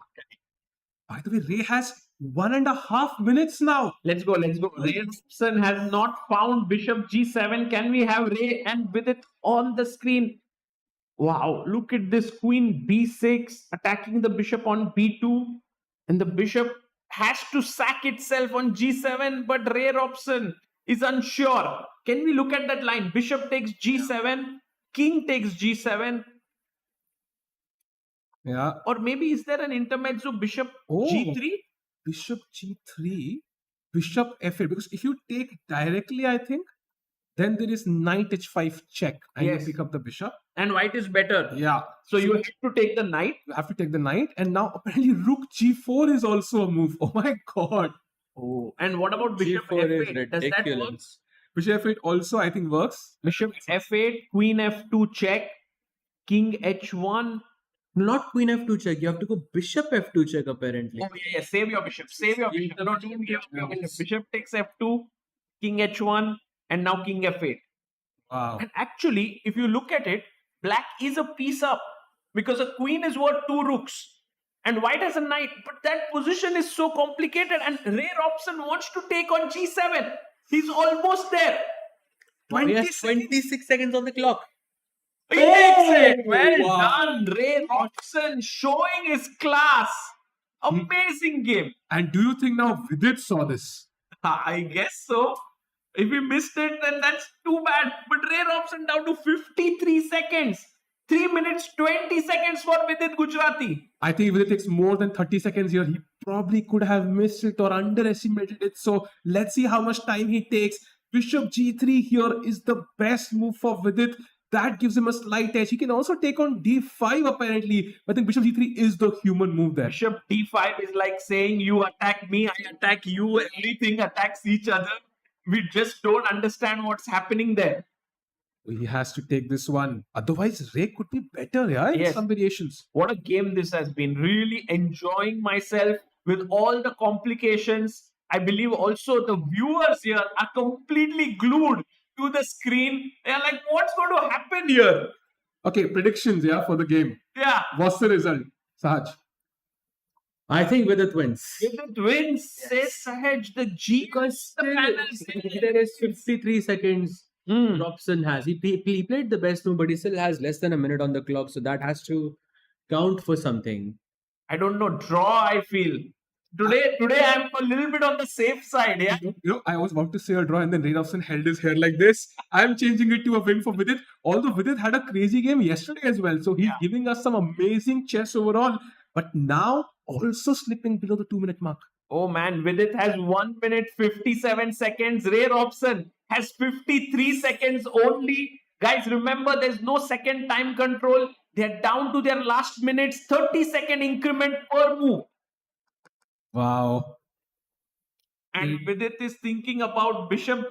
What are the possible moves if we can just make the arrows? Bishop g3, bishop d5. Yeah. And is there anything else? No, I think you can play queen b3. That's equal. But I think bishop g3 from humans. Just when you said from a Wow. human point Now- of view, that's not that's. But you know what a genius move by Vidit. Even though it might be a mistake, it leaves Ray Robson with Yeah. the only move to find. And he might not have seen this move. He might have seen all the obvious moves. Maybe Yeah. tactically it might be the best try. Now Rook DD4, not an easy choice to play in. With Because after Rook DD4, King G7, you have this move Rook B4. And the point is you don't have any back. That's He a blunders Bishop F8 Sage by. Is this over, right? That's over, yes. That's over. Vidit Gujrathi, genius move there. Queen B3. By the way, which rook do you take? Hey, D1 with a check. That's the worst rook to take. So it's still complicated, yeah? Oh So my I God. think Queen C4 is the better rook to take, and that's not obvious to me. Yeah, for me, it's like always take with a check. Wow. No, not always, but take with a check, no? Okay, then maybe if I take on C4, my bishop is no longer attacked by the rook. Yeah, true. And also you put more pressure on the D5 pawn, which is White's, I think, only trump card in the position. But how is this improved the position for Ray Robson for Vidit? Because after queen takes rook, Ray still has a piece and a rook and couple of pawns for the queen. Absolutely. Queen takes C4 looks very, very logical. And now, Let's say, for example, I move my bishop, but where? but I think because of the A pawn, Vidit is going to win, yeah? No, Because bishop e7. Bishop D5, of course. And now, I mean, in the Ah. future of the game, I think the A pawn is what's going to be important there Got it. because he just pushes the pawn down and eventually probably takes a knight in exchange for it and then ends up winning. This is I think cinema, yeah, when both players are below that type of, and he takes the Right rook. Oh, Vidit Gujrathi is showing his class here. He's saying, okay, I was rusty yesterday, but that game already made me brought me in good form today. And we saw the accuracy, right? 97 for both players, and now you see the difference. With it still 97.4, Ray Robson dropping to 93.4 now. So crunch moments, those final moments are where the game is decided. Correct. And now, as Sahaj rightly pointed out, the d5 pawn is going down because if we push d6 here, I was thinking let's make a queen, king f8, d7, White is winning actually. Now white is the one where he c7, then D8 queen. and Oh, because you have rook D7 check at the end. So bishop C7 is a wonderful line actually. one second, 3 seconds. bishop e7. But So- what was the winning move to So d6? after D7, can we just have that position on the board? Yeah, let's see. Like instead of Yeah. King F8, D7, bishop C7, D8 queen, yeah. takes, and rook D7 check. Oh, because if I take with the king also, there's a fork. Yes. Wow. You don't have to worry about back rank because my knight is, F1. just going to F1 always, no problems. By the way, Bishop E7 played, so on Bishop D5, that important pawn has vanished from the board. So I think Vidit can breathe a sigh of relief a little bit here. Yeah, now the a pawn. That is super strong here for Vidit Gujrathi. It is going to run down the board with these two bishops on d5 and f4 doing the job. Sahil bhai, I think I'm changing my assessment here. I think Vidit is going to win this. Ooh, and 6 seconds. Ray played his last move with 2 seconds on the clock, puts his knight to h5, trying to attack the He's going for tricks. Yeah, and now Queen C2, like attacking the rook maybe. What? Yeah. Oh my I think god. the human C2. feels like Bishop F3 though. I think you just damage the structure. Do you think that is a win? Yeah. Bishop f3 seems like the human way to play. But then Vidit is not playing like a human today. He did find Queen b3 and now Queen c2 could work. Queen c2, if rook takes d5, you remember now the knight is no longer there to stop back rank mates. Yeah, absolutely. So it's a checkmate on the last rank. Yeah, and with it drops below 29 seconds. That is very, very, very stressful. And meanwhile, what a beautiful sight in the commentary room, guys. We have players coming in and the fans are able to interact with them. Another beautiful reason why you should come to Chennai here for the Chennai Grand Masters. The bishop takes F3, G takes F3. Just a quick update for everyone. Indian did end up defeating Harika. Oh, he won. Yeah, he did win the game. That's the first result of day 2. By the way, Nihal also pushing against Anish. I think we stick here probably because they have more time. but Vincent and Nihal are still pushing. Should we just look at the position of Nihal and Anish? Yeah, this is the current position. That rook He d4. jumped, yeah. I think he broke the rules maybe. No piece to come on d4 so that we could push our pawn. But Anish got it. Yeah, rook f4 and now simply rook to d4, physically putting a piece there, Yeah. preventing d4 forever. But then it means like Anish has managed to kind of stabilize his position. Why is it still so much better for Nihal? I think h5 at the right moment is the breakthrough move now, at least. And for example, Is it the right moment now? It's not the right moment now. Maybe you first bring the queen here and then you set it at the right moment. But I think if you look at the clock for Nihal, he was ahead on the clock, right? Yeah. Now he's behind. Oh my God. Nihal, actually, in a way, Nihal is bringing it down to bullet chess now, coming down to a minute on the clock. Sahaj bhai, all this action has made me like my heart rate go really high in the last few minutes. Just imagine how Nihal feels in this exact moment. Yeah, it must be it must be so stressful. To be Back to Vidit's game. 8 seconds for Robson. Plays bishop f6. So, yaar, let's take it. No, then you might end up in a fortress because it's queen versus rook. You might end up in a Oh, fortress. queen versus rook. But then my a pawn, you have to give up your knight for it. Yes. Not so easy, right? Oh. Knight. I know there is a position like this because you will give up the f pawn, you will give up the h pawn, and rook e3, rook h3, rook Yes. e3, rook h3 is a draw. Right. So Right. that's So what I think he's hoping to achieve here. here, if let's say bishop takes bishop, knight takes, then the Arun. knight has. Oh, he doesn't take. He doesn't take. I think So that's a think very smart move by him. But by the way, this is a blunder. What? what? That's a blunder by Vidit because The rook is question mark. that's a bit harsh though. Rook d7 because there's some sort of mating knight around the black king, yeah? He fights it. Oh, this happens with it sometimes that he plays like insane number of good moves and then he just makes one error. But it's just the time right now. And if he makes another mistake, this could go the other way. He might lose. Is there only move for Vidit now? It's not the only move, but it's all queen moves. What does he play right now? Super don't crucial. know. 10 seconds. I mean, Vidit seems to be under pressure now. He's just botched it up there by moving the bishop back. He goes for a check. King comes up. Ray Robson, so quick, yeah? Queen c5, only move or Vidit is busted. Only move on the board. And he has 27 seconds left on the board. This is not Everything easy. else is plus 5 for Why is Robson. it, what is White's threat? Let's Rook imagine G7. we play a5. Rook g7. I think he's sitting right now. Okay. The queen c5 guards the e7 square. E7 square because if you play rook g7 check, king f8, there is no bishop e7 check anymore in the position. King e8, knight f6, mate. Oh, Yes. can we show to our viewers then? If pawn push to a5, then rook g7 check, Wow. king f8, bishop e7 check, king e8, and knight f6, mate. Perfect coordination between the pieces, yeah. So Vidit queen c5, crucial move there. And now, can we win the queen? Rook takes rook g7 check, king f8, bishop e7 check, queen takes. But that's, I think, yeah, he's very Siemens. So Robson has to take rook h7 first Aha. and then go bishop e7 check, which could be something that where he messes up. It's like this position where Vidit finds the only move and then passes the baton to Robson. Now you find the only move, then he passes. It's like both of them passing it on to each other. But this is what makes chess exciting, right? He gives that crucial check. King h8, not possible. King f8. And now he can grab that important pawn on h7. Very important. Ray Robson should not, of course, I mean, there's no chance in the world he plays bishop e7. That's just plain lost endgame. So he needs to find something else. Rook takes h7, a5. Sahil bhai, I'm pushing my pawn. I want a queen. Oh, that is apparently bishop g7 even gives white a slight edge. Sagar bhai, so anything is possible in this position. We go into depth, but this is the final 20 seconds. There could be mistakes on every move from both players. I feel Vidit has a worse chance here. I feel Vidit has more chances to make a mistake. You mean that means Ray Robson could win this? Yes, I think so. He took the pawn.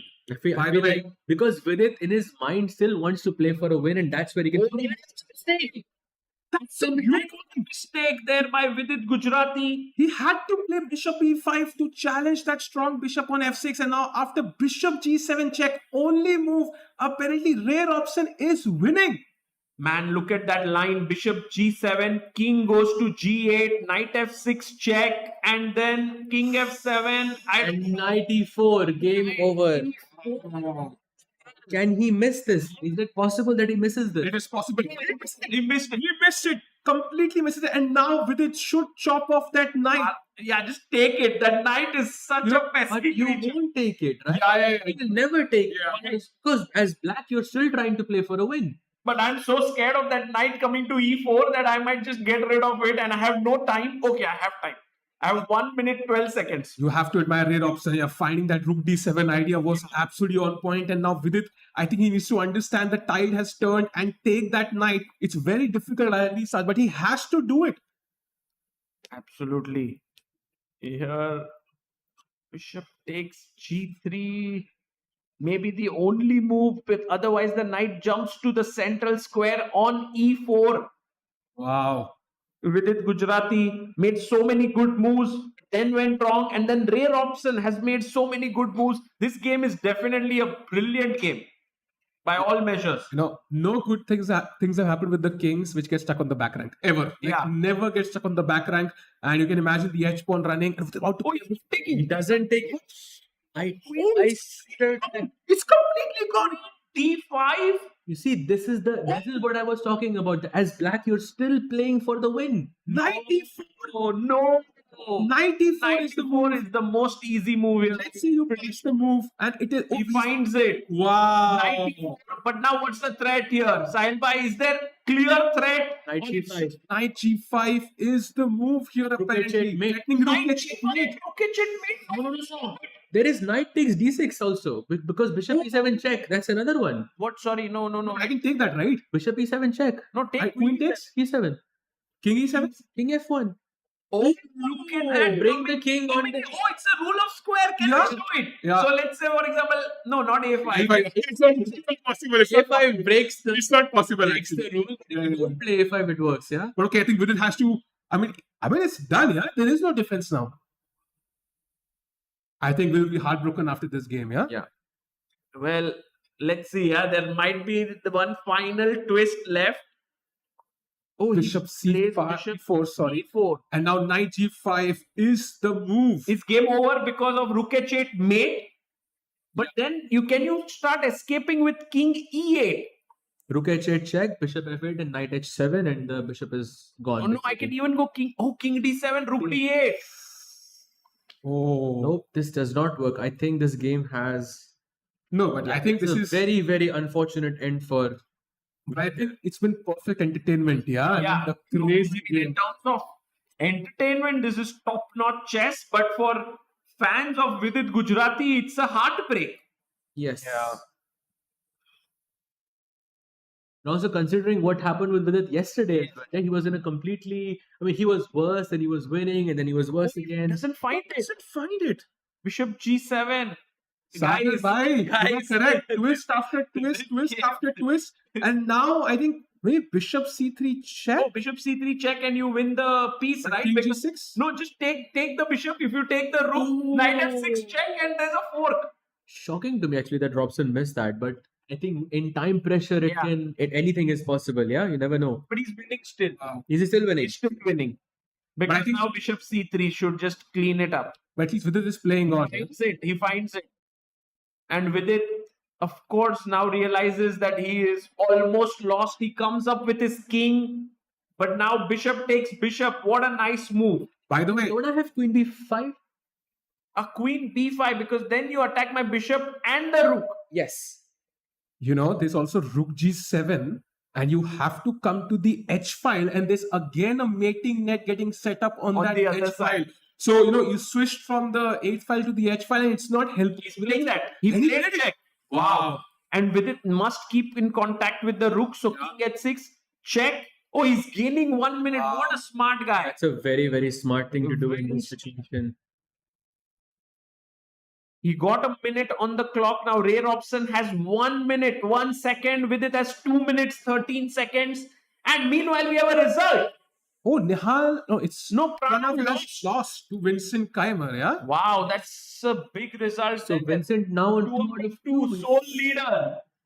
Wow. And Nihal, what is Nihal doing against Anish Giri? Nihal is, well, still fighting, but Anish has fought back. The game is close to equal actually now. But Nihal is hoping for that full point, which might not come, yeah? Yeah, very unlikely. But as of now, going back to the Vidit game, I think we are in crunch moment now. 24 seconds for Ray Robson. What a game this has been. And I think, is there another twist here? I think, as I said, yeah, draw, right? I had predicted a No, draw. no draw, I think, in this situation. But The difficult thing is bishop takes b4, queen b5, that rook a7 variation. What It is is technically. A7? oh, he's Queen takes takes 7. Now he cannot give a check again because that would be repetition. Yeah, yeah. So that's still 2 times, no? He plays what? Knight f6. Twice, yeah. Knight f6. First move in the position, by the way, attacks the queen. Nice. There are no checks possible. World puzzle solving champion for a reason. Yeah. Yeah, he's finding the best move there. And where's the mate though? But you know, it's not easy. For Knight example, g8 check or what? yeah, Next. queen b5, let's say, you have to find like knight g8, king h5. h5. It's, and you have to, And yeah, there's it's no check. bishop Maybe bishop d4. f6. Bishop d4. bishop f6 also possible. But there is no mate Fine. yet, yeah? It should win, yeah. Okay. Lots of possibilities. But it has some time on the clock now. But I don't know if it helps. Oh, he's nervous. Yeah, definitely with it. But why is with it going so quickly? He has 2 minutes. Okay, he plays queen c4. Oh, wait. That's a blunder, I think. Knight g4 check. Wait, what? It's over, Knight actually. g4, king h5. Rook h7? It's over. King g6, knight e5. No, king g5, g5. King g5, h4 check. And king f5. I Knight say. e3. Oh, there's a fork everywhere. Oh, it's over. It's over, I think, for Vidit. Knight g4 check. Yeah, He went knight g4, king h5. But where's the win? Rook h7, rook h7, rook h7. It's the same line. Rook h7 check, and Vidit Gujrathi, unfortunately, Wow. is going down to Ray Robson, who's kind of played some amazing chess and time pressure. I don't think there's another twist, Sagar Bhai. Here. No way. And look at Ray. Ray's like, I want to get inside the chessboard. Yeah. Find the I time. think he wants a 2D version of this. Yeah, I think that's what he really says that. But yeah, he will find this. He has enough time. And unfortunately for Vidit, this is going to be a heartbreak. Oh no, he goes bishop f6. f6, okay. Still some twist in the story. Black can play bishop d2 still to defend against rook g5. It's amazing, right? How 3 white pieces have encircled the black king. Yeah. And also these pawns, the broken pawns are so safe for the white king. Yeah. No one can even touch it. Yeah, if this pawn was here, you would have queen e4 check, for example. And it just protects it. Also gives you a square on g4. Just absolutely perfect placement. I think it's all credit to Ray Robson here. If I go bishop d2, what happens? Rook h7 check. Rook h7 check. Game over. Yeah, yes. again, same. Oh, he's now rook h7, king g6, knight e5, and take the queen. Yes, Yeah. correct. Oh, but it's about to play the last chance for him technically here. Set up some sort of trap, maybe. I think that's all he can do, unfortunately.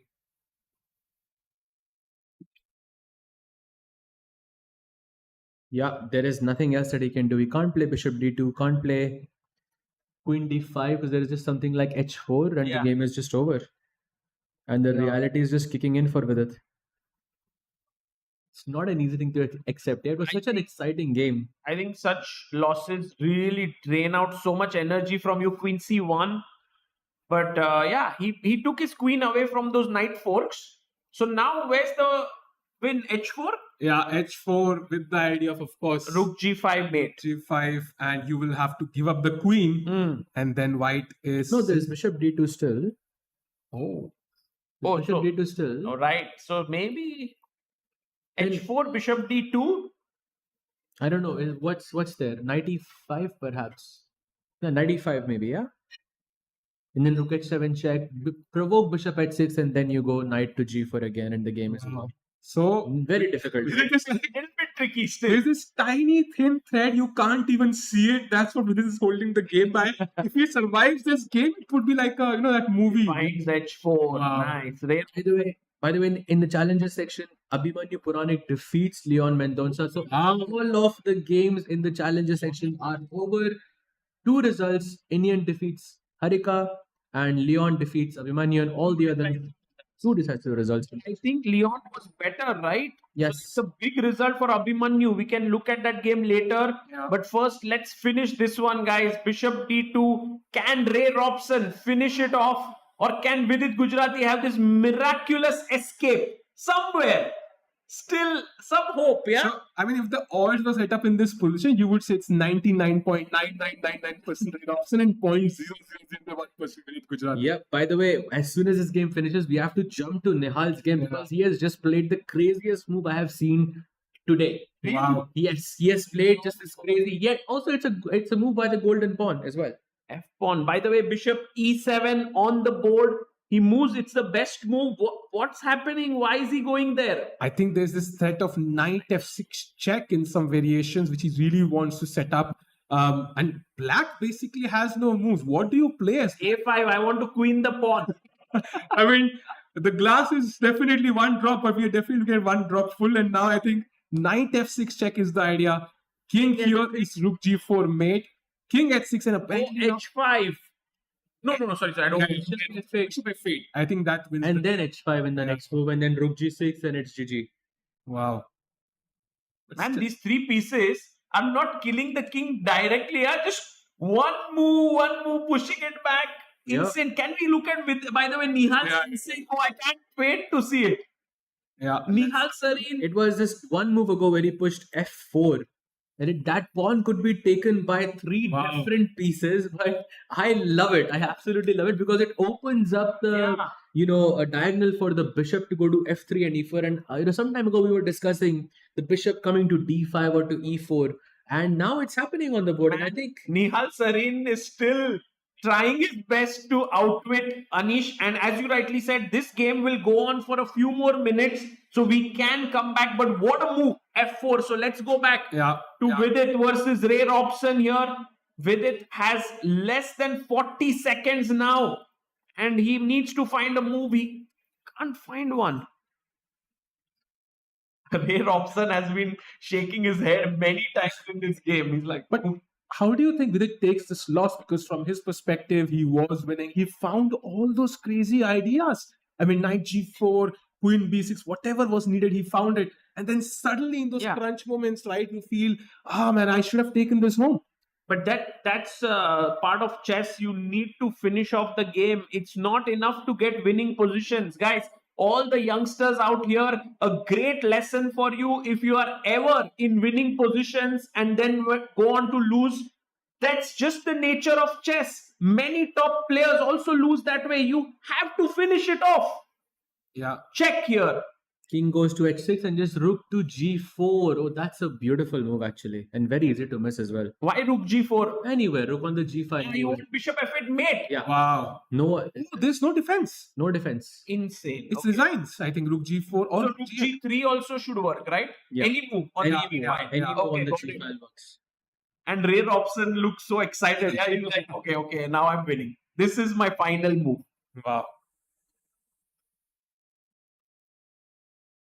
Yeah, rook g8. Rook g8. Same thing. Same bishop f8. No way to stop it.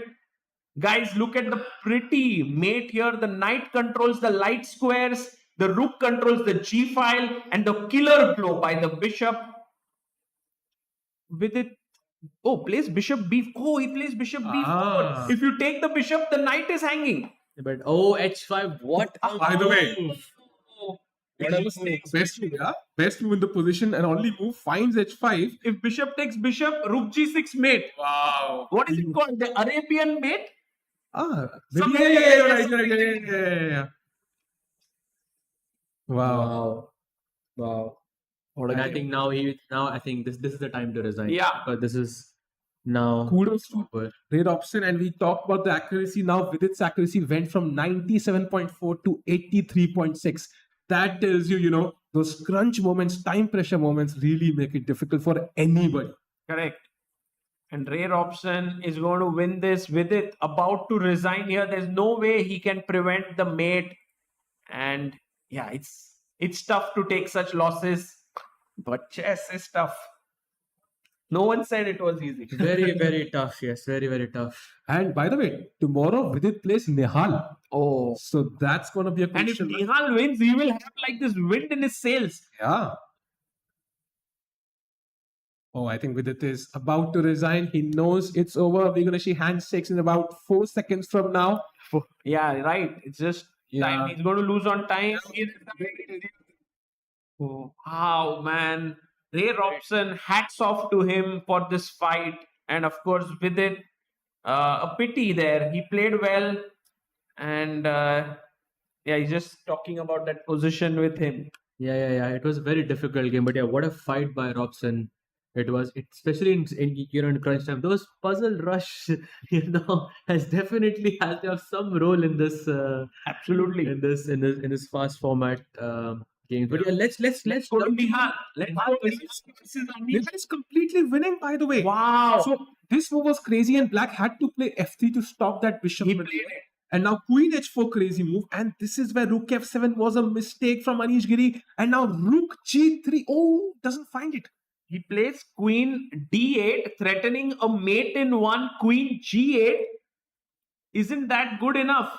Is Rook g7 the only move for Anish Giri here, which he will surely find? And the same situation we saw in the previous game, the same time situation is here again. He found it. Anish Giri. By the way, Sahil, can you show that winning idea? He takes the rook.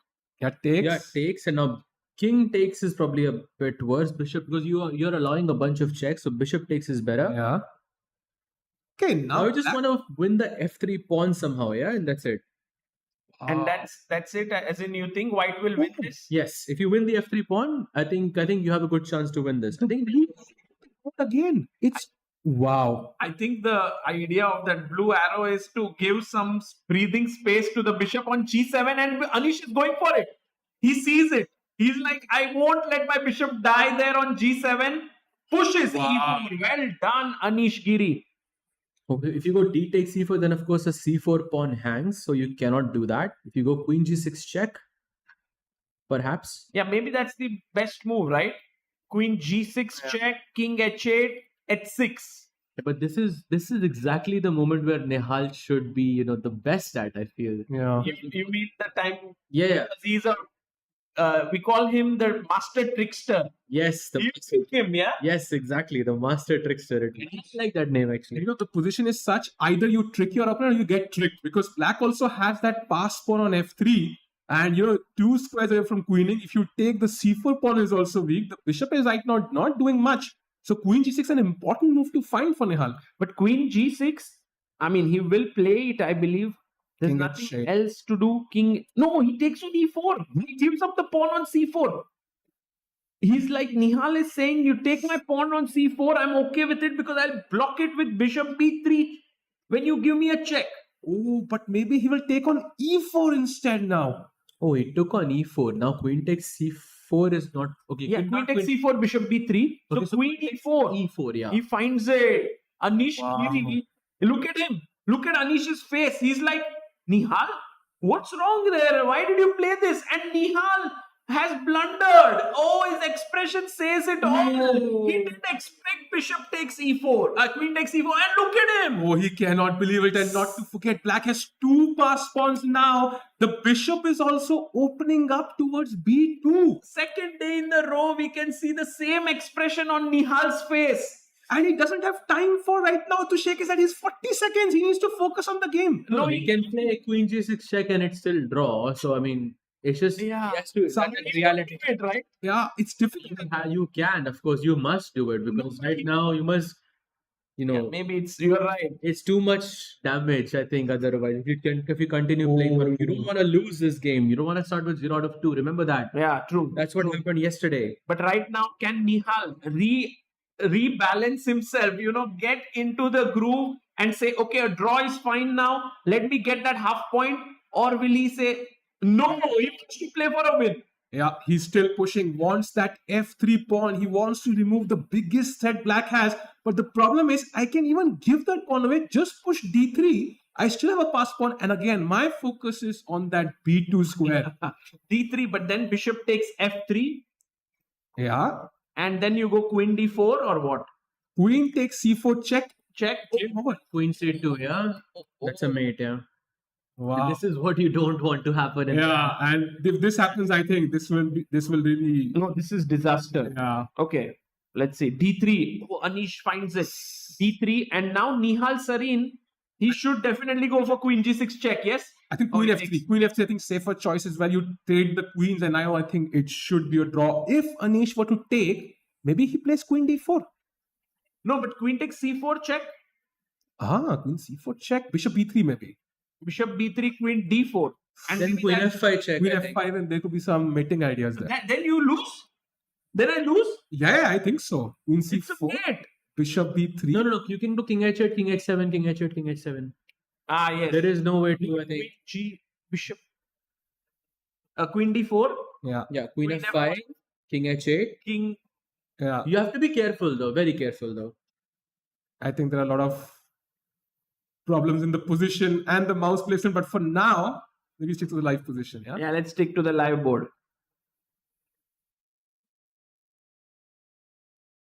Wow. Guys, Nihal Sarin. Today's the game. Today's the day where the favorites in the position haven't won, yes? Yeah. Like Nihal was totally winning, he couldn't win. Vidit was better, clearly he couldn't win. He goes Or queen- draw. Yeah. And Nihal is there. And Anish also laughing. Yeah, I think he knows he escaped there a little bit. Oh. Mm. Yeah, that's a sad. I mean, well fought by Anish, For but yeah, sure. it was a great, opening choice and great pressure by Nihal all the way. I think. I must say, like Nihal Sarin played beautifully, right? Yes. If only he had found this amazing idea of d4, Yes. g3, bishop c2, it He would have did. been so nice. He did play a similar idea. He played f4 instead of d4, so it was kind of there, but Anish was Okay. very, very resilient. Vidit there as well. Yeah, not able to believe. I think Nihal at least got a draw there, right? So Vidit lost that game. But I like how Vidit is still sitting there for like 10 minutes. Hmm. He didn't rush away. It's good to be in the hall and try to sort of let your emotions sort of run away, because if you take it with you to your room, maybe it will also impact your entire night. Agreed. Absolutely agree. And you can see Nihal laughing there a little bit. He knows, I think he had a chance. And I'm pretty sure, I think Anish saw that d4 idea. Yeah. I'm pretty sure he saw it. Amazing. And guys, look at this analysis session. They don't need to move the pieces. They don't need the position on the board. They're just talking about it and just talking with their hands. Yeah, what an exciting day. Can we do a small roundup of what happened today? Sahel bhai. Oh, we have the summary here. Wow. Yeah, so there we have it. Karthik versus Leong was a draw. Jordan versus Arjun was it looked like Arjun was gonna do something there, but Jordan defended really well and it just ended in a draw. Robson versus Vidit, I think, was the highlight for me because it was such a crazy game and Robson sort of managing his time a bit better than Vidit. I think that's what I felt was the main difference in today's game. Nihal versus Anish, also very, very tough battle. Nihal putting that pressure very, very early on, but the game ends in a draw. Pranav versus Vincent. I think Vincent is just on fire this tournament. I think with white and with black, he's just been winning left and right. I think he's a sole leader. Sole leader. Defeating Vincent. Nihal and Pranav in this back to back. So I think he's doing really, really well. I think he's now jumped to 2737, if I'm not mistaken. Amazing. Will this be the tournament for Vincent here? Maybe we will get him into our commentary box on one of these days. Oh, he is in and around here. But he has so many fans that he is meeting there. So many people who are taking autographs and pictures with him. Tremendous. And there we have the challengers section. Harshvardhan drawing his game with Aryan Chopra. Diptayan drawing with Pranesh. Indian proved to be the winner today with Harika. Adiban and Vaishali drew. And Abhimanyu Puranik, the top seed, scoring a very important win against Leon Mendonça. Yeah. What an exciting day it was. I think 4 decisive results. One less, but I felt like, one No, those lesson last yesterday. two games Yeah, anything. were like decisive games for me. So yeah, we can say like we had 6 decisive games today. I think overall, the tournament is proving to be fantastic. Yes. The games are so sharp. At least 1 or 2 games a day just keep us thrilled till the very end. And we see that, mistake happens. Somebody gives up the advantage. We see a complete turnaround. Yeah, that Vidit King on H5. So overall, an entertaining day. Second day at the Chennai Grand Masters. Absolutely. And guys, we had a great time here with all three of us. Kinsho was here, and we will be back again tomorrow, same time, 3 p.m. IST. Stay tuned. Bye bye.